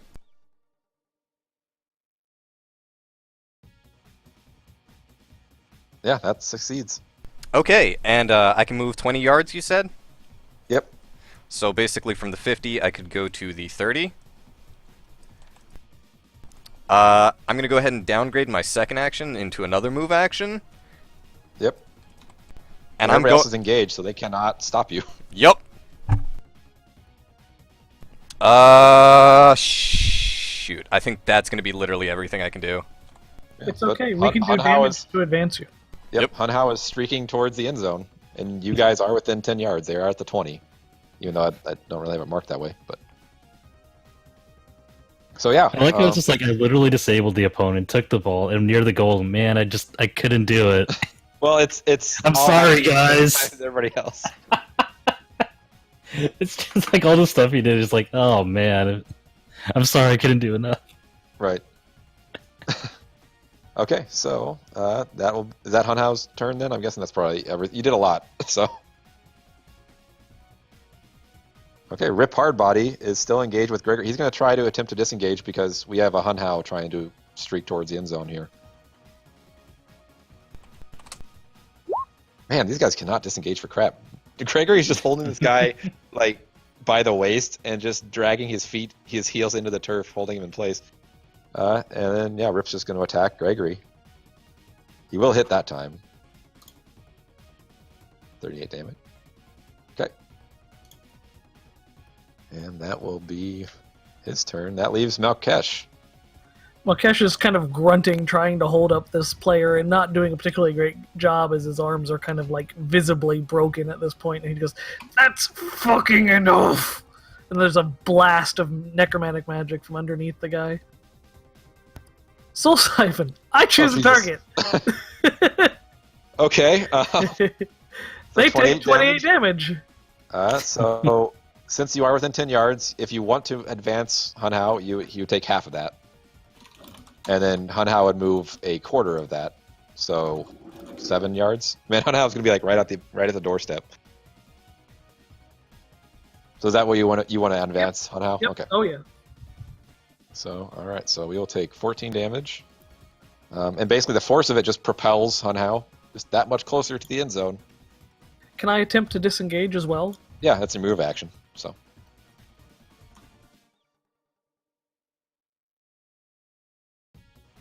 Nope. 1. So, nope, you are You're still stuck. sitting on me. Yeah. So you go up and then go right back down. Like there's this moment where he pushes the guy, he's standing up, it's Herculean, and squish. Chariots of Fire starts playing. Alright, so now it's Ram McTackle's turn. And he's going to also try to attempt to disengage. Man, these guys just cannot roll. Alright, so that's it for his move action. Plus 13. Oh, he does hit Gunhild, though, for another 38. Jeez. And Gunhild, your turn. I think these are hitting harder than our usual enemies. They are level 8, so... So are we. Anyways, That sounded so much like a conversation with Dan for a second.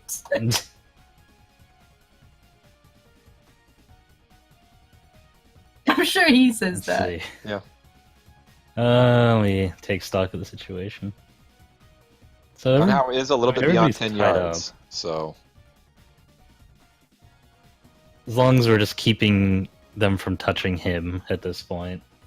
I mean, I will say the odds of Hun Hao actually not getting into the end zone next turn are very, very slim. Slippery elf. Yeah. Just drops the ball, it just goes flying back into the other side somehow. He just stands right on the line. He goes, "Yay! I did it! I did it!" You have to go into the end zone. All right. Well, let's keep Ram McTackle tied up here. With another miss. Does miss, yep. So another 8 damage to Ram.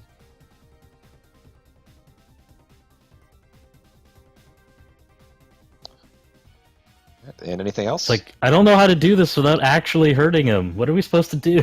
They're pretty tough, Ferris will scream. You just keep him pinned down. Hun Hao's gonna make it, I think.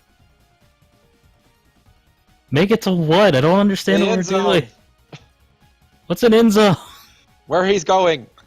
In step. Is that good? Yeah, you're doing great. All right. And Rad Bulkhead is with Lissy. Okay. So his plan was kind of foiled. So he's just going to attack Lissy. He knows he's not going to be able to catch Hunhouse, so 29 versus AC probably is going to hit. Yeah. It's 38. Okay. All right. And Lissy, your turn. Well, she's not going to be able to get that robot this time, but Maybe you can try to disengage or disengage and take an opportunity attack or however you want. yeah, I think I'll try that. I'll give it a try. So disengage is just a roll. D20, 1d20. Now, if you do attempt to disengage and fail, you lose your move action. That's how the rule's supposed to be written. Just so you're... Oh, yeah, you succeed, so that doesn't matter. So I'm going after... You're going after him. Tom? I'm Okay. going after Tom. All right, what are you going to do? I want to try and steal the robot. Okay. How would it be Most of the time with these, Alright. as always, it is a background check. Okay. A background check and anything else in particular? I mean, how are you going to try and steal the robot? I guess would be the ultimate way to phrase Well, you just like any robot, I find an entryway in and I kick Braid the hell out. this. Okay. So possibly, well, it's definitely Tinkerer, but it possibly, I I would say I suppose- would limit it to either Dex or Int because you are doing this on a massive football robot. then I'm gonna have to middle go of with the way. Int.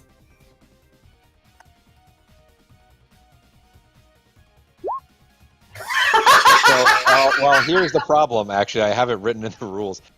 You are epic tier now, which unfortunately means a 32 is great. You needed a 35. Oh no! Because Kill I the knew. robot? Well, this guy did do well in Occupy Engineering School. But You did not not. as good as me. You did not actually. You did not fail that badly. You are shocked off of Tom. You take 5 points of damage, but the systems did not shut down. Basically, as soon as you touch one of his access panels, as you are known to do, you feel this electricity just pulse through you, and then you are just pushed back about 5 yards, and then also 5 points of damage. That's a 5-yard build. Yeah, pretty much. Motherfucker. And Let's be confused fantasy European football And with Brady- fantasy Brady American just- football. cackles Anyone from would think inside that his he knows helmet. how Occupys think. You son of a bitch. I'm gonna get you. And now it's Rex's turn. I gotta remember which one's Rex. He's the one that's sitting on Malkesh. Yes. He is also probably the only one who's close enough to try and stop Hunhouse. So, actually, you know what? He's just gonna take the opportunity attack. He's gonna sacrifice himself for his team. So you get a free opportunity attack against him. Is it for opportunity attacks? Can it be anything? I believe it has to be an at will. Let me see here. I should know these rules.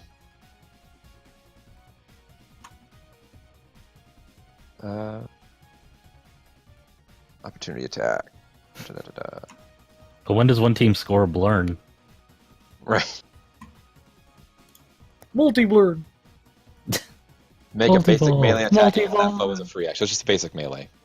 There are some Aw. spells that are listed that you can make this as I think Magic Missile is one of them where you can use it as a one instead. But I can let you use one of your at will spells if you want. Okay, well then, Pocket Rocket. That misses. Yep. It does take 8 damage from the miss. Hunhow, you have Rex Beefheart barreling down on you. He's going to make a spear attack on you. Okay. This is something that you can do on an odd escalation die. So because of clear eyes, his eyes are just locked onto you. He gets a +2 to this attack, on top of his normal bonus, so +15. 20. Don't think that's gonna hit. That does not hit my AC. So yeah, he basically just barrels on past you. But you know, if he would have hit you, that would have probably hurt a lot. Yeah. And well, now it's Gregory's turn. Again, he's just holding on to Rip just to prevent anything from getting to Hunhao. Oh, he does really well, actually. 38 damage. Well, actually, Gregory does 35 damage. He's slightly weaker than these men. All right, so we are at a new escalation die. Ferris gets another spell. He cannot use haste again, but what would you guys like? Who's Oh, using magic bits? There's no way he could, like, give Hunhao Shocking Grasp, right? I mean, he could. Color Yeah. spray. Yeah, I mean, I have a lot of spells. I mean, there's basically the way it would be not necessarily Shocking Grasp, but it would be the general idea of it. Yeah. What's blur? Blur makes you. Let's see if we cast it. Basically, we're going to cast everything as a 7th level spell, even though it's listed as a 2nd level spell. Blur will allow for the rest. Basically, it says for the rest of the battle. This would be for the rest of the turn. You would get a 30% chance for an attack to miss you, I would think blur. and it can affect 2 targets. Well, the reason I say Shocking Grasp is because that'll allow Hunhao to pop free, and then I don't have to worry about a disengage check. Okay. You could also do a risky maneuver. I've been allowing Yeah. those for instead of a pop free check, or a dicey maneuver, I think is what they're called. Also, Malkesh could literally like throw himself against Rex and like throw you into the end zone too. So there's ways That's to. yeah. Of course, Malkesh is a little bit further down the way, but actually no, he's not. He's like two. It's like the next turn after you. I'd much rather I do damage that propels him across. So do you guys want Blur then? Yeah, sure. Let's. Okay. Or if you guys want another spell, there's plenty of spells to go around. Yeah, you've got a lot of spells. Blur seems fun. I'm leaving this one up to the magic users. Okay, who? I get 2 targets. You know what? I think. Oh, it's probably too overpowered to give to everybody. 2 targets. Well, I mean, Hunhao, obviously. Hunhao is blurred. I don't know. Maybe Lissy because she's got 2 of them on her. Yeah. All right. That works. All right. So Tom goes first. He is not really thrilled with Lissy trying to jack his robot, as it were. So Lissy, Cletus is just going to try and step on you. Why am I pulling up Ferris' character sheet? Oh, also, Bartles, instead of saying clear eyes, he is going to say, what are his spells?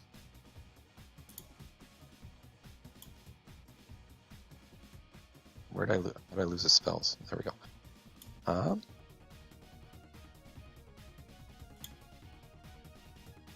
Yeah, he's just going to clap his hands and say, come on, guys, we can't lose, we can't lose. And it seems like they are surrounded by some sort of defensive aura. But then, yeah, then Tom just steps on Lissy.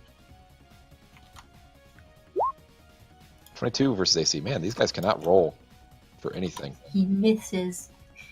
Son of a bitch. He squished me pretty good. Right. He does hit hard once he actually hits. All right, Hunhao. You're All right right. there. Unfortunately, I don't get my secondary action. Well, I'm going to go ahead and try with my first move action to disengage.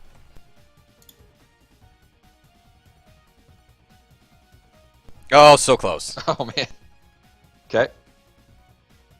Now, I know I can downgrade a standard action to a move action. Can I use that for You a can. second disengage check? You can. Okay, then I'm just gonna do that again.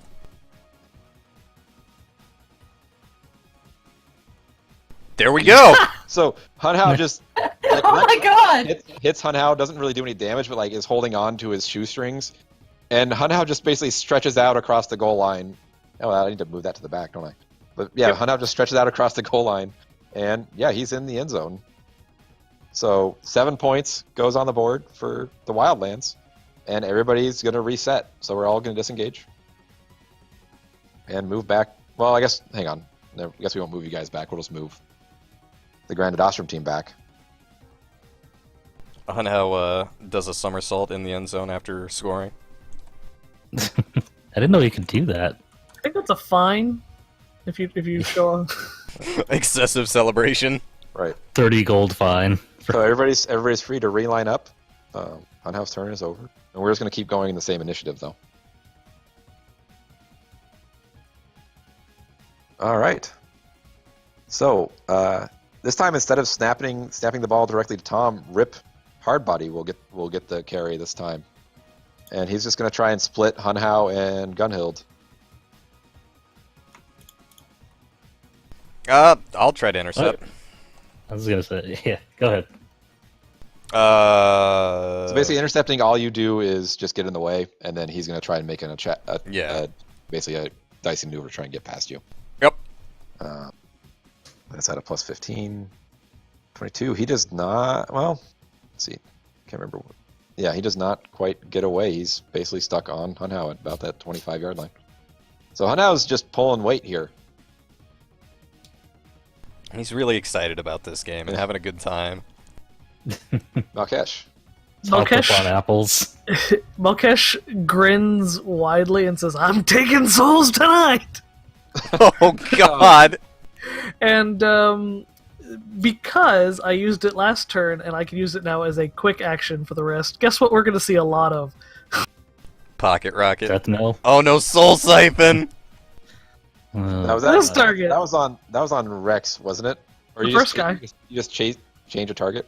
I can. Oh yeah, I choose a new one every turn. Until Oh, the end geez. of battle, as a free action at the start of each turn, repeat the effects above, choosing a target and dealing damage based on the escalation die.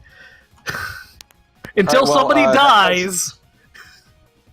Which, that will, I guess we'll cross that bridge when we get there. But he Oh, is. it's still my turn.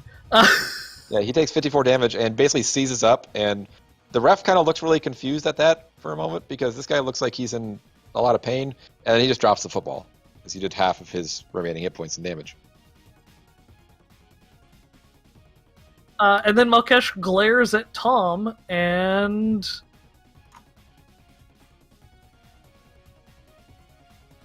I don't know if 30 versus PD I'm hits, pretty but sure that's that a hits. damn good roll. Yeah, that should. Where is his? Do I not have his stats in there? And I'm like 99% sure that hits. It's also Yeah, that even, hits. so I can teleport. Can I teleport and pick up the ball? Yeah, let's say. Well, I would say picking up the ball is a quick action, and you kind of use that. Yeah, true. Okay, then I will just stay where I am. I won't use my teleport this turn. Okay.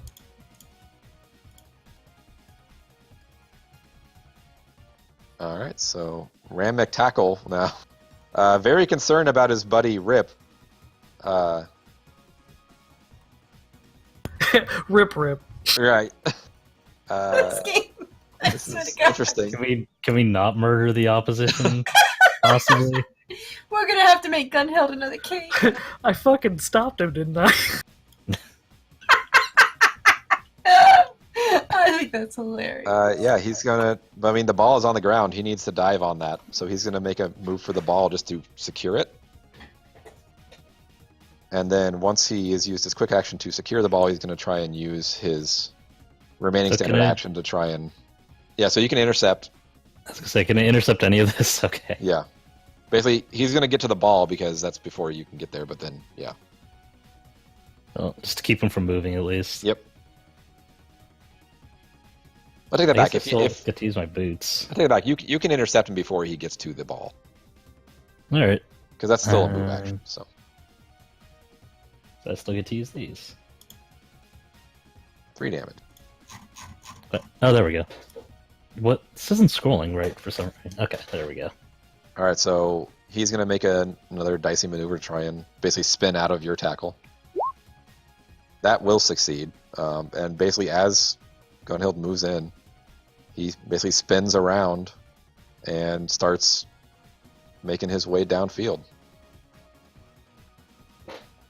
Just yells, "Why are you avoiding me? You're supposed to fight." That's not the rules of the game at all. Can I intercept? It's Gunhild's turn. Oh, it's gonna. So never mind. She just yells, "Oh yes, it is!" before just trying to chase him down. Rip's just getting stepped on. Yeah, pretty much. Wait, who am I even attacking right now? Ram McTackle is the one who has the ball. All right. So if I already use my move, do I get another move action? Or did I already use it? You can intercept. Intercepting is fine. Okay. Trying. All right. I'm trying to get as much movement out of this as I can. All right. I guess I'll use my boots again then. That's better. 7. And clearly not understanding the rule of the game.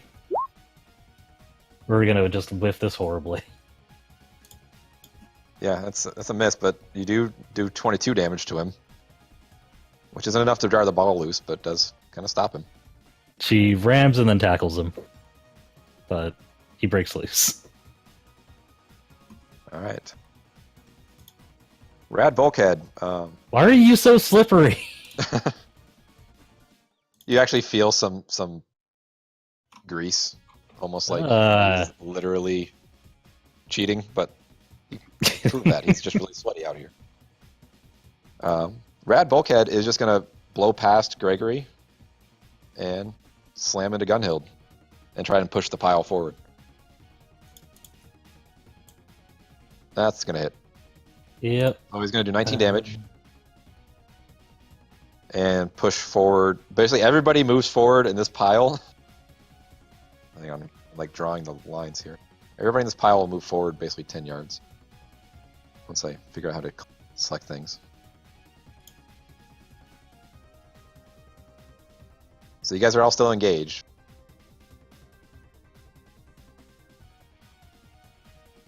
And let's see.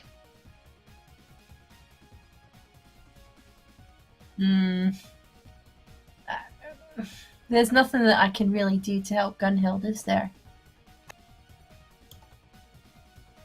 You're doing great. Yeah. Keep it up. Good work. Totally. You basically do this. I'm wondering at the morality of just going after the robot again.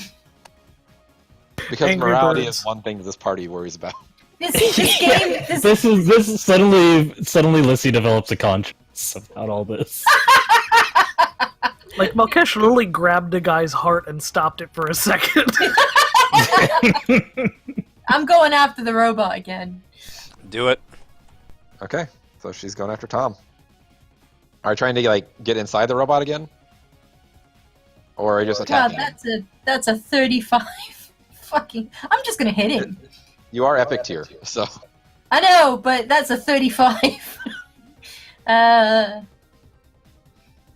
I mean I'm it not would sure. one shot the toughest enemy in this encounter. I kinda need to make it somewhat difficult for you. Yeah, pretty much. I understand completely. I'm gonna hit him. Okay. How much health does he have? I don't see. He had 288. Oh, it's not showing. No, it's not showing up. My bad. How do I do It's okay. I just wasn't sure. How do I make that show? We'll figure it out. I don't know how to make it visible to everybody, so it'll be a mystery for everybody. Oh, that's good. Well, that's gonna miss. It was a natural even miss, whatever that does. It's all yours, it says. And the song doesn't sustain. So somebody gets a +2 on their next attack, and then yeah, whatever your "it's all yours" does.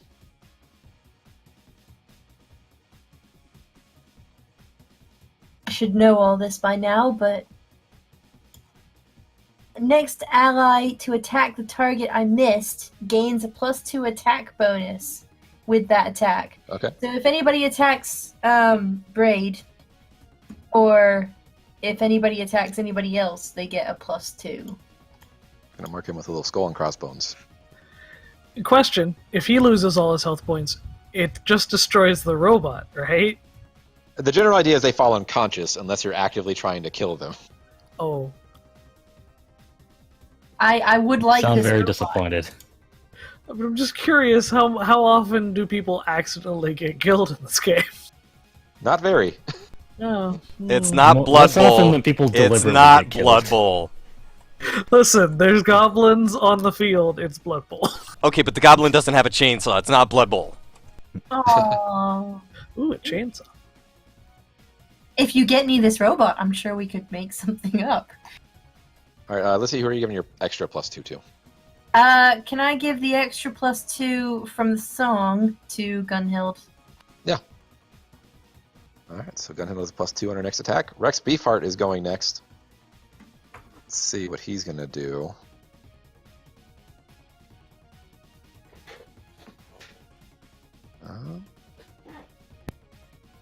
So he's gonna try and join the play down here. He's just gonna kind of move. And assuming Malkash lets him, he's gonna move all the way to this other 40-yard line here. No, I guess I'll intercept or try. Yeah, so probably intercept, probably pretty close to that 40-yard line. Probably. All right, so basically he's going to have the option of either just stopping there and punching you in the face or getting out and moving past you. Say he's going to try and move past. Yeah. Whoa! Yeah. He does. So, all right, he's going to move on. Okay. Gregory.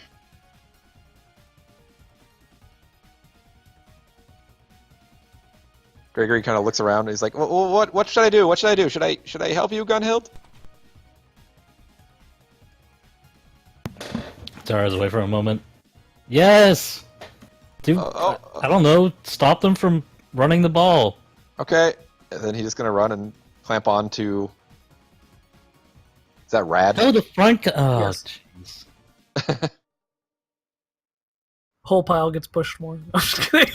I mean, it in theory it would, if he hits. He does not hit, though. But he's there now. Escalation die is 3. Blur is going to wear off, but what's the next spell you guys want?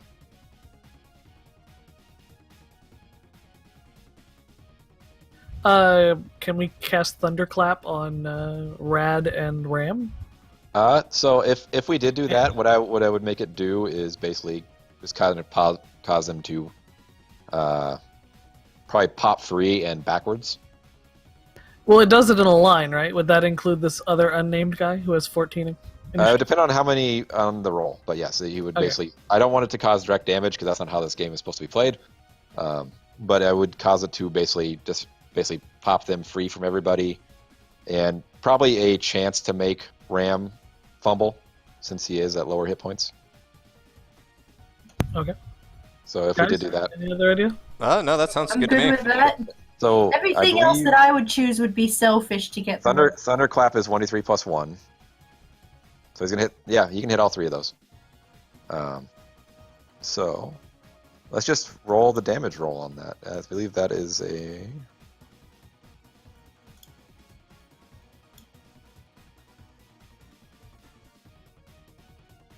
$82. Yeah, that'll.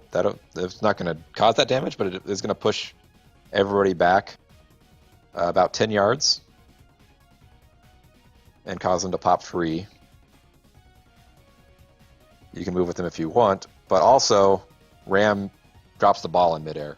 Could we get a ball icon? Yeah, let me see if I can figure out how to draw that. If somebody else wants to make it, that's fine too.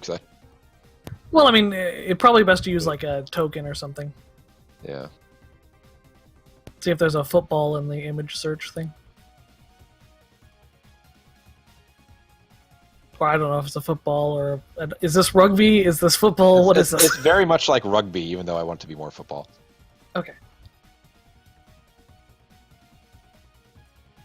Mind me, just trying to figure out. I'm sure there's a soccer ball in there. Yeah. Excuse me. I mean... If I say I'm sure there's a football, I will be correct probably both times, but in this case I was trying to clarify. You other American who happens to also live... I was just being a dick. Why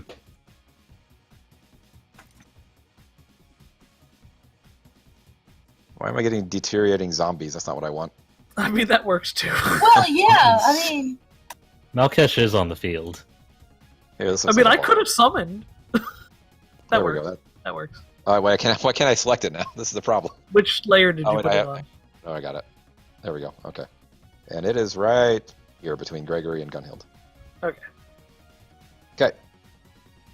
Because of that whole scrum, I had no idea who had it. Right. Okay. Coach Bartles is going to cast Full Hearts. So two people are going to gain half their total hit points back.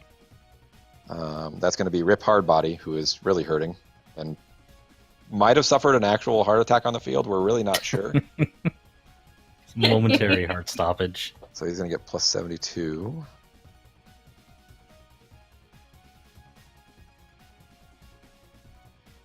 And who else? I guess we'll give Touchdown Tom. He's got some smoke kind of pouring out of his gears. That's just going to bring him back up to full. Okay, all right. That is it. Touchdown Tom. There's Alyssy again, right in front of him. just like school.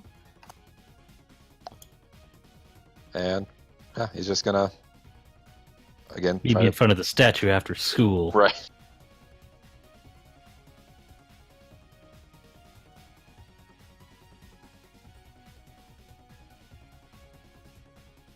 Oh, he crits. That's Oh, how dare! wow. That knocks God Lissy damn it! straight to 0. He's 76 basically times just 2. taking me across the field. Basically, yeah, he just hunts Lissy. And Jesus. Does that count as Lissy a is over field here now. goal? well, she doesn't go that far. Oh. Maybe she I does. didn't just die, did I? Because that's a You're foul. unconscious. No, you're fine. Yeah, he didn't just die. And I guess without Alyssy in front of him, he's just gonna move freely towards the ball. He's so big of an icon, I don't... Yeah, I'll move him towards the back. Nope, that's just puts him behind the... The problem is you have drawings on the. This is my problem. This is my problem. All right, well, he's just gonna be... Unless... Does Sunhow want to intercept, or is he just gonna let... He's got his eye on the ball. He'll let him. Okay, Tom's gonna try and make his way to the ball, but he can't make it all the way there. Okay, Stupid so robot. now it is Sunhow's turn. All right. Time is ticking down. It seems like we're about halfway through this game. All right. So I'm overpowered this turn. Yeah, you are.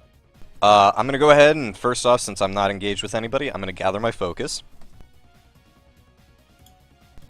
I'm going to move to engage with Rad Bulkhead, and I'm gonna give him a little bit of what for.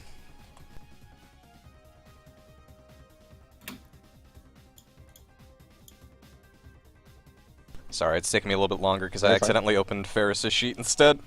Well, yeah, these things happen.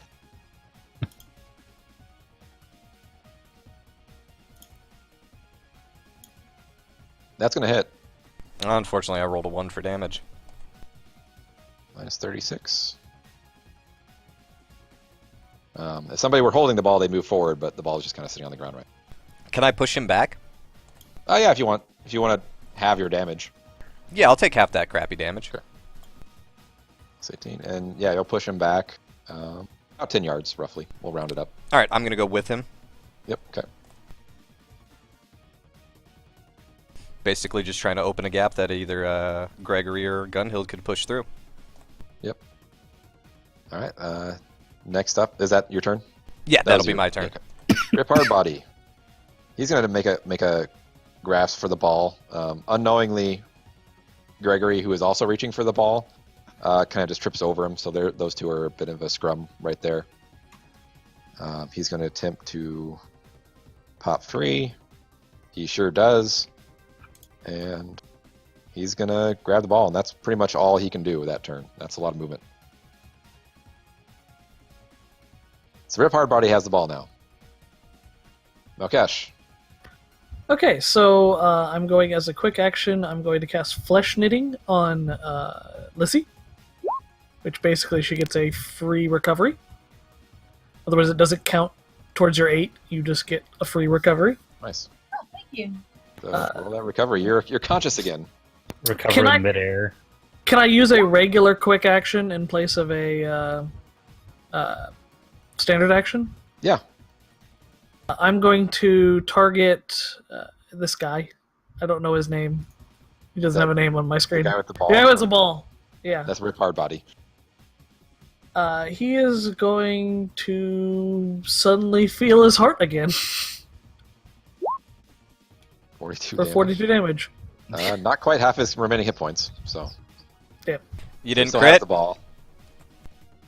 What? I've got a spell for that, since he didn't crit. Okay. I don't think there's a roll associated with it. There isn't. Oh, shoot, but it's an attack.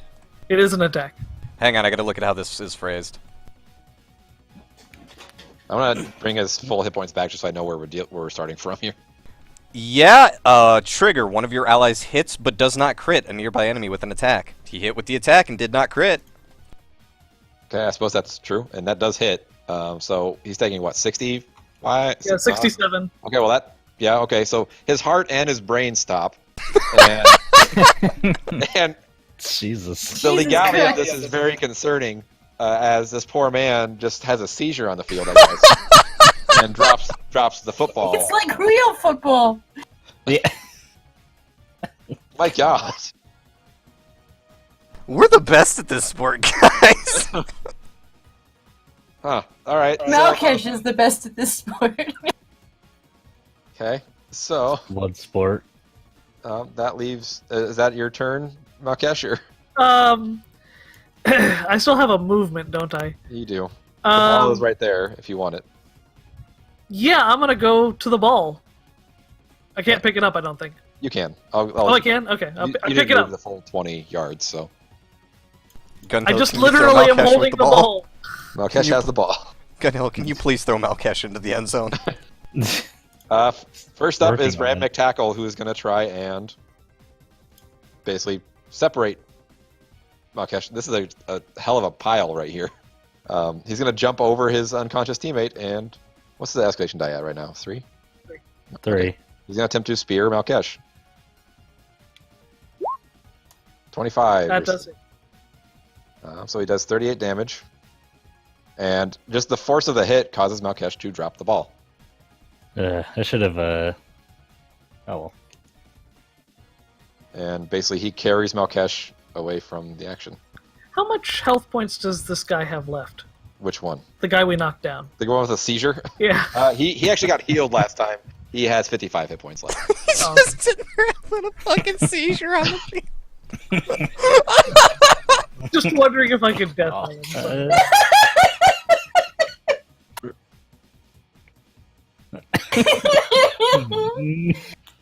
him. so terrible. All right. So I guess that's how that goes. Gunhild. So the ball is just there. The ball's just there Yep. because this guy just separated Malkesh from probably one of his arms, honestly. Malkesh's arms are still holding onto the ball. The rest of him. Right.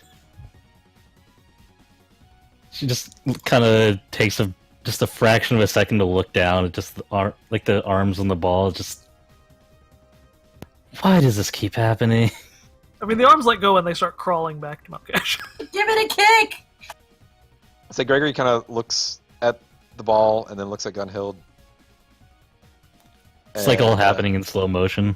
Yeah, and he just kind of was like, do you want me to go to the end zone or Run! okay? And He he just kind of like points him towards the end zone. he will start running there when it is his turn. Um, But it's your turn guess right the now. So I question guess is, yeah. for your turn, you can So choose she's- to pass the ball. There is one person next to you, so actually no, they're not engaged, so you should be fine. You can basically just chuck it up towards the end zone if you want. I think that's what we're gonna do here. He's gonna Just scoop give me, up the it'll be a ball pretty and- it'll be a pretty easy check. Just go ahead and give me a background check for either strength or probably strength for this. All right. We do strength, we're going to do country upbringing, because throwing around heavy objects and rocks is pretty normal.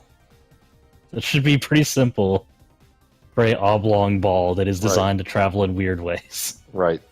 How could this possibly go wrong?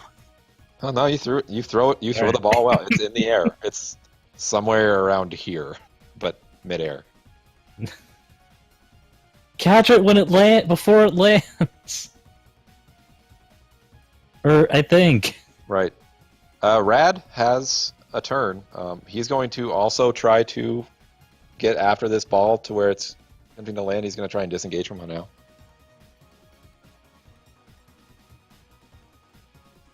Man, these disengage checks are just awful. So instead, he's just going to punch Hunhao. He does do that well. Yep, that's gonna I was hit. waiting for the no, he doesn't. All right, that is his turn. Lissy, you are up. You Am I are not still engaged? you're not engaged with Tom. You are underneath him. He thinks that you are dead. Oh, good. Okay. Well, then I'm gonna run towards the ball. So I guess So, yeah, Lissy. To be could clear, try he to thinks make that he a catch. murdered Lissy on... Well, Can he did just punt a small bird about 20 yards. Can I catch the ball? Yeah, you can make a check to catch the ball. Well, I guess it depends on where you want to catch. Okay, yeah, if you want to catch it there, that's fine. Well, can I catch it closer to the end zone? You can catch it in the end zone. She literally threw it through the end zone. But you need to make a check. He's traveling towards the end zone. God. Okay. I'm gonna have to fly. You are much smaller than Gregory. So give me a background check. Okay. Dexterity based. Oh God. I'm trying to think how I can make Tinkerer work. I can't. It's probably no, Sky Admiral. You're not tinkering with this ball. I'm not tinkering with the ball. You are I'm wide tinkering open with the in end rules. zone. I will tell you, it's a pretty easy check. Lissy You're tinkering deflated with the the ball rules of earlier. the game. Yeah. 25. Deflategate all over. That is the bare minimum of what you need to get. Oh fuck yes. Unfortunately, Oh no. now Cash mentioned deflate. All of a sudden, out of the corner of your eye, you see Coach Bartles make a small little gesture with his hand, and the ball, almost like a rock, just kind of falls right at your feet. So it's not in the end zone. It's about 5 yards out of the end zone. Son of a biscuit. I can't believe we're getting patrioted right now.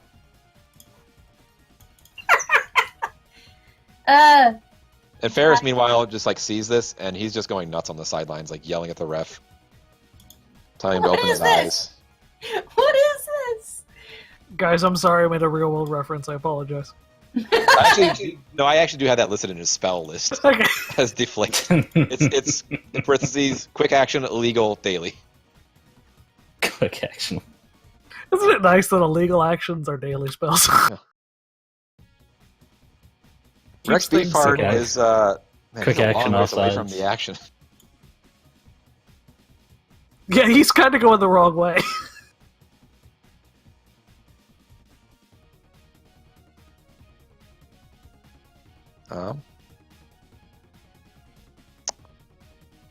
He is going to join, well, let's see, 40 yards. He's going to try and make his way back. I don't think he's going to make it, but he has no choice. And then Gregory, poor, simple Gregory, is going to run the 40 yards, scoop up the ball, and go uncontested into the end zone. I feel like I've got something stolen from me. I was hoping that Rad Bulkhead was going next, not Rex Beefheart, and that's why I thought maybe Deflate would matter, but it did not. All right, so the score is now 14-0. You guys are doing very well. Well, that's what happens when you're willing to put the enemy team through fucking seizures. Right, yeah. Stop hearts, cause seizure. Yeah, we are at... I did get squished, to be fair. So I we're at am Small sacrifices. This timed out pretty well, actually. You guys have it's the start of another return. 14-0. Wildlands. Malkesh duct tapes his arms back on. Lizzie helps him. Let's see here. Gunhill just yells, "Pull yourself together! We gotta win this." There's going to be another casting of Clear Eyes from Coach Bartles, but what do you want Coach Ferris to cast? Magic missile. All right. Straight on Bartle. Yeah, I mean he's strongly considering it. I didn't give the guy hit points, so that's going to be a problem. Sleep. Oh! Yeah, cast sleep on Coach Bartle. Okay, so yeah, before Coach Bartles can cast his spell, he just falls unconscious on the sidelines. So far we've stopped the heart, caused a seizure. Now we're just making people fall asleep. And Tom kind of looks at the sidelines, confused, like there's no play to be run. But so here is where things get interesting. See, here's the deal. You can never count out touchdown Tom. And because they are down 14, he will get an extra standard action.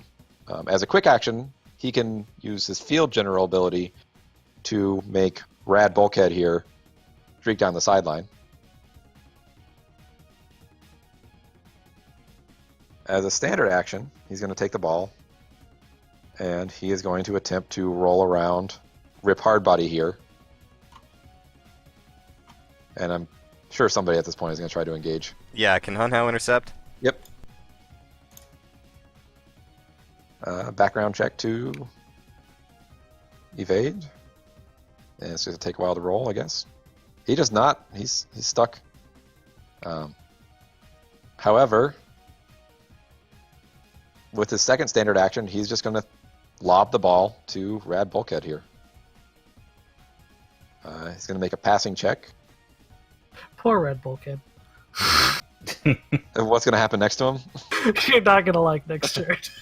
Oh god. He does need to make a background check to succeed because there's a man in his face. Yeah, he does. He's very good at throwing the ball. I cannot select the. He literally just throws it over Hunhow's head. Yeah, pretty much. You are still engaged with him, however, and it is your turn. Okay. Dirty pool, dirty pool. Alright, so I got 2 standard actions this round. If you do attack Tom, you get a +2 because of Lizzie's thing. Yeah, I'm just gonna beat down this robot for 2 standard attacks. Oh, and I'm also going to activate my Stance of Necessity, so I get a +4 to all defenses until I get my focus back. Good God.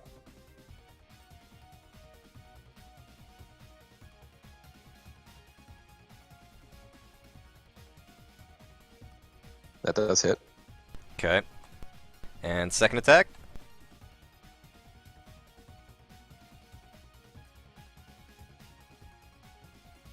That also hits because it's one higher than the other roll. Yep. 6. Alright, so yeah, he's getting beat down.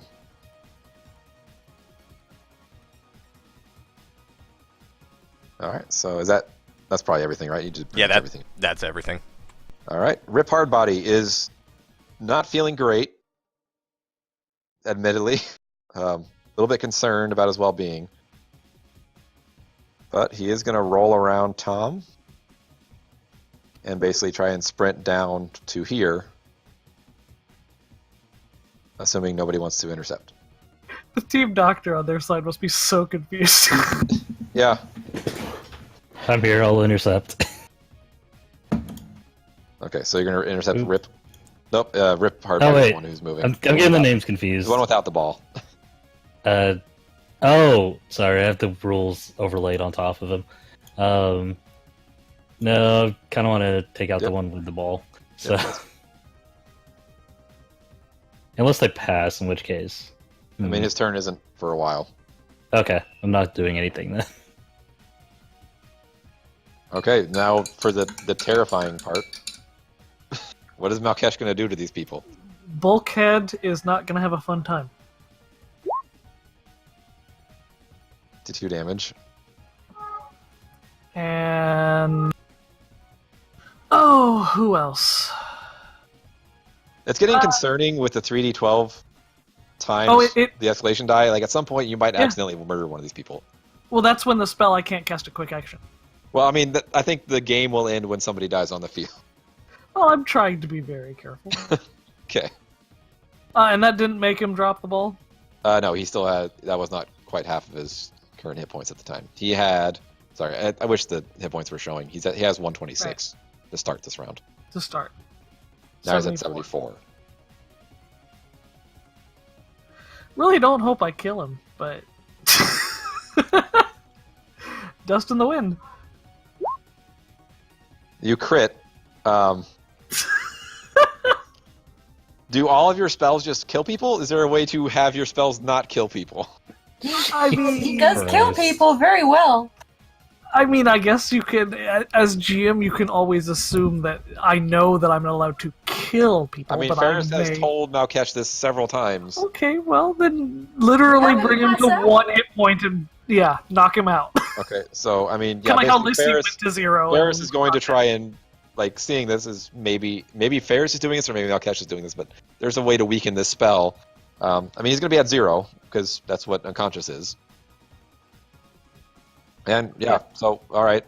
Mr. And he Bulkhead drops the ball. has another seizure. Oh, he does a different guy. This poor best. We're just handing seizures out like fucking candy. And just drops, like, mid-run.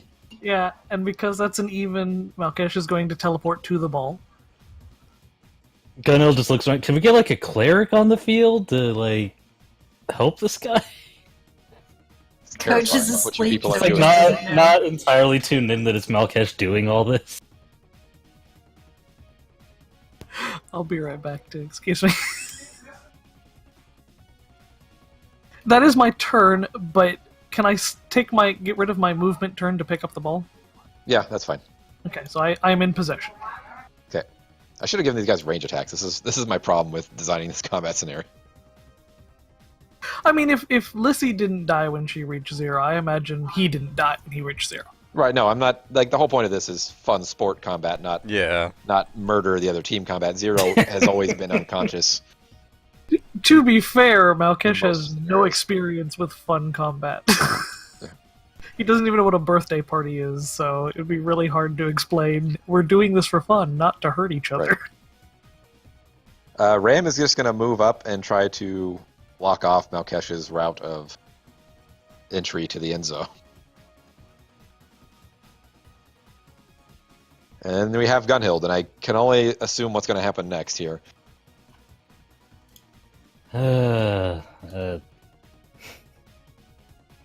Ram is going to prep something, but you can Right. see his quads flexing. So we're on escalation die 4, and I think that triggers the hammer, which I don't technically have. I mean, your biceps are triggered. If you want to do it that way. Lissy converted the hammer into the gauntlets momentarily. Lissy can do this. I will allow it. No questions asked. It's a side story. Alright, well... Gunhill's gonna go after Rad. Not Rad. Rad's dead. Rad is unconscious and twitching on the ground. I have no idea what to do at Closest this person point. you can engage would be Tom. Unless you have a way to advance Malkesh. Throw. I mean, yes. Goblin. We all have ways to advance Malkesh. Let's see. How can we make this work? Gunhill actually I have an idea. So Gunhill's just gonna reach her hand out and say, "Hammer to me!" And for no particular reason, the hammer's just gonna fly towards her. Much like the Witch's Yeah. Broom, yes. Yeah, pretty much. She's going to scoop Malkesh up under the other arm, place him on the hammer, and then toss the hammer, now ignited, jettisoning off towards the end zone. All right, this is going to be a background check. That's going to be somewhat contested because Ram is in the way, getting ready to try and jump and swat it. Malkesh, he obviously didn't account for the rocket hammer play, so you do have advantage on this. I wanted to hit him in the face with the hammer. Moderate success is all I'm looking for here. I want it to take every single player into the end zone. Oh god, just hoping. I don't know how much this counts for, but I might as well roll it anyway. The hammer is... What the hell is the hammer damage? 2d10.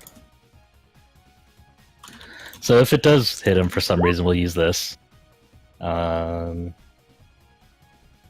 you know, it's not my highest point thing, but it is teamwork, so strength. Yeah, okay, 25 was what I was looking for, so... so basically, yeah, here's how this happens. Malkesh, basically astride this rocket hammer as though it were a mighty steed, is literally flying through the air. Ram McTackle, being a large, burly man who is a top-tier athlete, will jump up to try and stop him. He mistimes his jump, will take the hammer square in the face, and as the momentum of the hammer stops, the hammer arm will swing forward and basically catapult Malkesh forward. Let's see, you rolled a 27. I don't think you'll quite get all the way. Well, yeah, you'll make it to the end zone. There's nobody in between you and the end zone. Basically, yeah. Gunhill gets a running start. Probably through the uprights, honestly, is what Malkesh ends up doing. And yeah, so you have extended your lead, and at this point, this is unprecedented. Nobody expected a bunch of nobodies to come out and beat the defending 10-time Wiz Bowl champions. Gunhill just raises her arms in the air and goes, home run! Did I get Dr. Strangeloved? What happened? Yes. Yeah, you actually did. That was awesome. And yeah, this is turning into be a bit of a one-sided match here.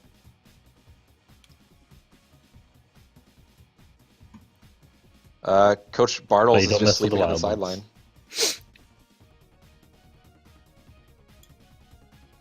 And we're going to reset for... We're getting close to the final quarter here. Yeah, we're pretty much have one more round to go. Rad Bulkhead. Is he the unconscious one? Yeah. Yep, okay, well, that's his turn. So, Lissy, you're up. Wait. Did they drag the unconscious guy back to the lineup? Yep. Yeah, just left him there. He needs to be lined up, otherwise they can't start play. They just gotta let he has to be on there, otherwise they have to forfeit. So he's there. For all intents and purposes, Tom has the ball. Lissy, you are up. For fuck's sake, I'm gonna engage in the robot. Do you have to line up again? Yeah. Yeah. Well, Lissy's just going straight for the robot, so. Put Takashi and... Lissy, is it time to kill the robot now? Yes, it is. Do we line up Hunhow? Unconscious. Let's line up Malkesh for the unconscious. That's gonna hit. 48 damage. No, I'd like to stay back so I can cast spells, if that's okay. Okay. I thought the whole point was we had to line up at the start. Nah, you can line up wherever you want. I'm actually going to have Hunhow next to Takashi, because he could use the help. Call him audible. Alright, so that was a 15. You get a natural 11, or... Well, that's really it. Natural 11. So pull it together. Pull it If that's together. recovery. Can I use pull it together on myself? Sure, why not? Oh, you're very kind. Can you BRG it? No, I'm just kidding. Wow, this is being recorded. I do need We to love make you, combat man. harder Don't for kill you us. guys, apparently. I had to joke about it at least once. Listen, Necromancer football would really bring in the views on TV. That's all I'm saying. I mean, it'll probably do You have better to than take the XFL. Into account how OP you being able to use all of your daily spells in one combat can be. Yeah. I mean... And as a spellcaster, I should have accounted for that. Growing pains. I mean, I think we did warn you that as soon as you have players, we're just gonna wreck everything. Yep. All right. So, anyways, that's Lissy's turn. Do you want to start up another song or anything? This game's No, almost I'm over, good. so you're probably gonna win. I twatted the bloody robot. That's what I wanted to do. Rex Beefheart, things are getting chippy here. He's just gonna run and just tackle Gregory.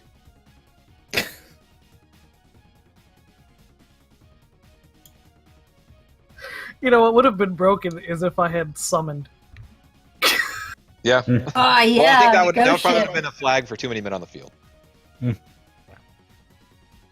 At least they're not mooks. I would have ripped their skeletons out and they would have had to fight them. Oh God! This is Blood Bowl, not Mutant League football. Gregory will actually hit back. That's impressive. They're pretty close. These guys are just like, there's not much of a fight going on. Like, there's not much footballing going on. These guys are just, or whizballing, I should say. These guys are just in a brawl over here. just As most Wizzball games The rest getting close to kind of blowing the whistle. Escalation Ice 5. Bartles has woken up, and he's just going to try and get his men back up to health, to some measure of health. Let's see, 7, 1, 32. Did we do Ferris's spell? Not yet. You guys get to pick one. Oh, can you counter whatever he's doing? I mean, I could. Yeah. Sleep. Put him to sleep again. Just sleep. Yeah. What about charm I thought person? the whole point was you couldn't No, I'm not do sure. no whatever. Give him a wink, Ferris. Bodum is like, is that Fizz Finnegan? Is that Beef is Finnegan?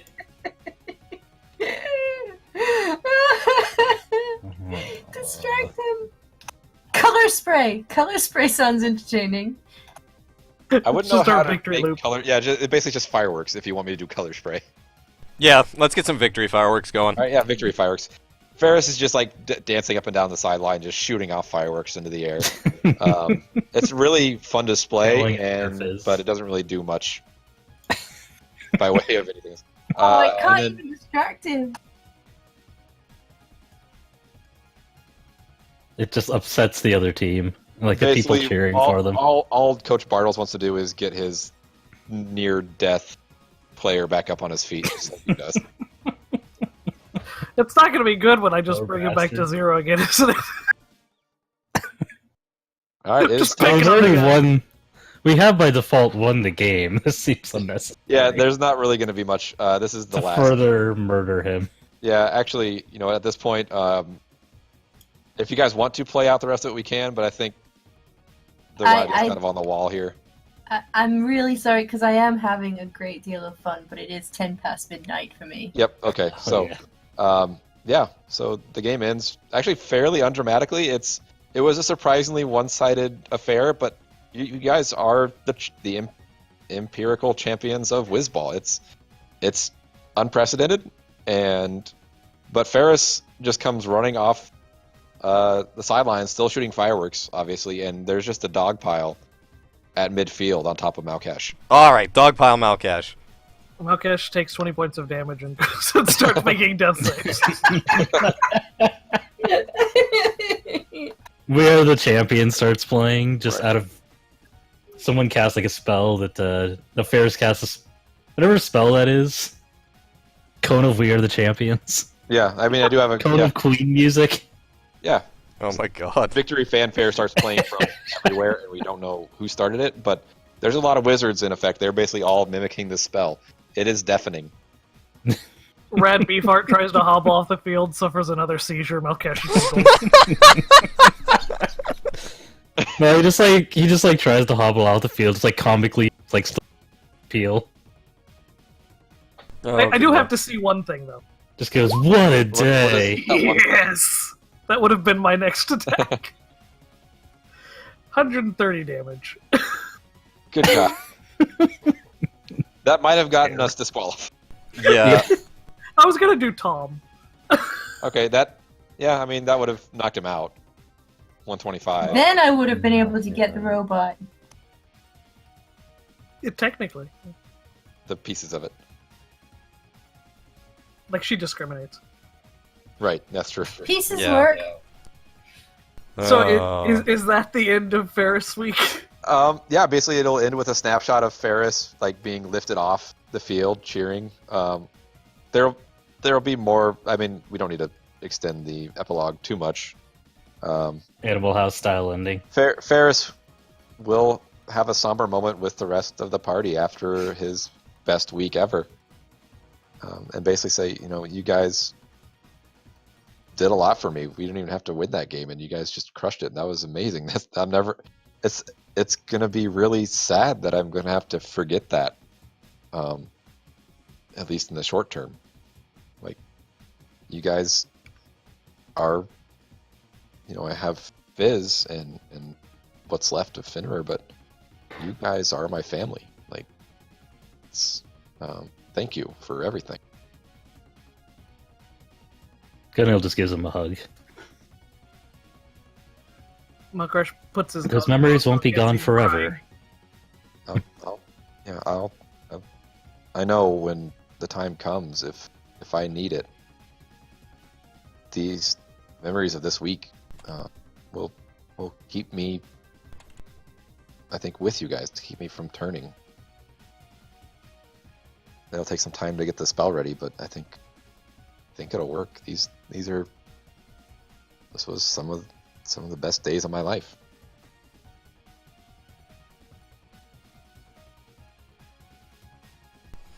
Many more to come, my friend. Many more to come. This is just the beginning of it. Okay, this is a little bit too much for me. I think I'm going to go back now. Yeah, Missy just wanders off. And yeah, I guess that will end Ferris week. Thank you everybody for watching delayed stream. Sorry I didn't actually live stream it. I was terrified of my first run of GMing something. You did very well. Yes, we you will did. We will see you guys, I don't know, next week, maybe a week after that. I might not be there, but if I am, I'll see you then. Good night, everybody. Good Have a night. good night. Good night.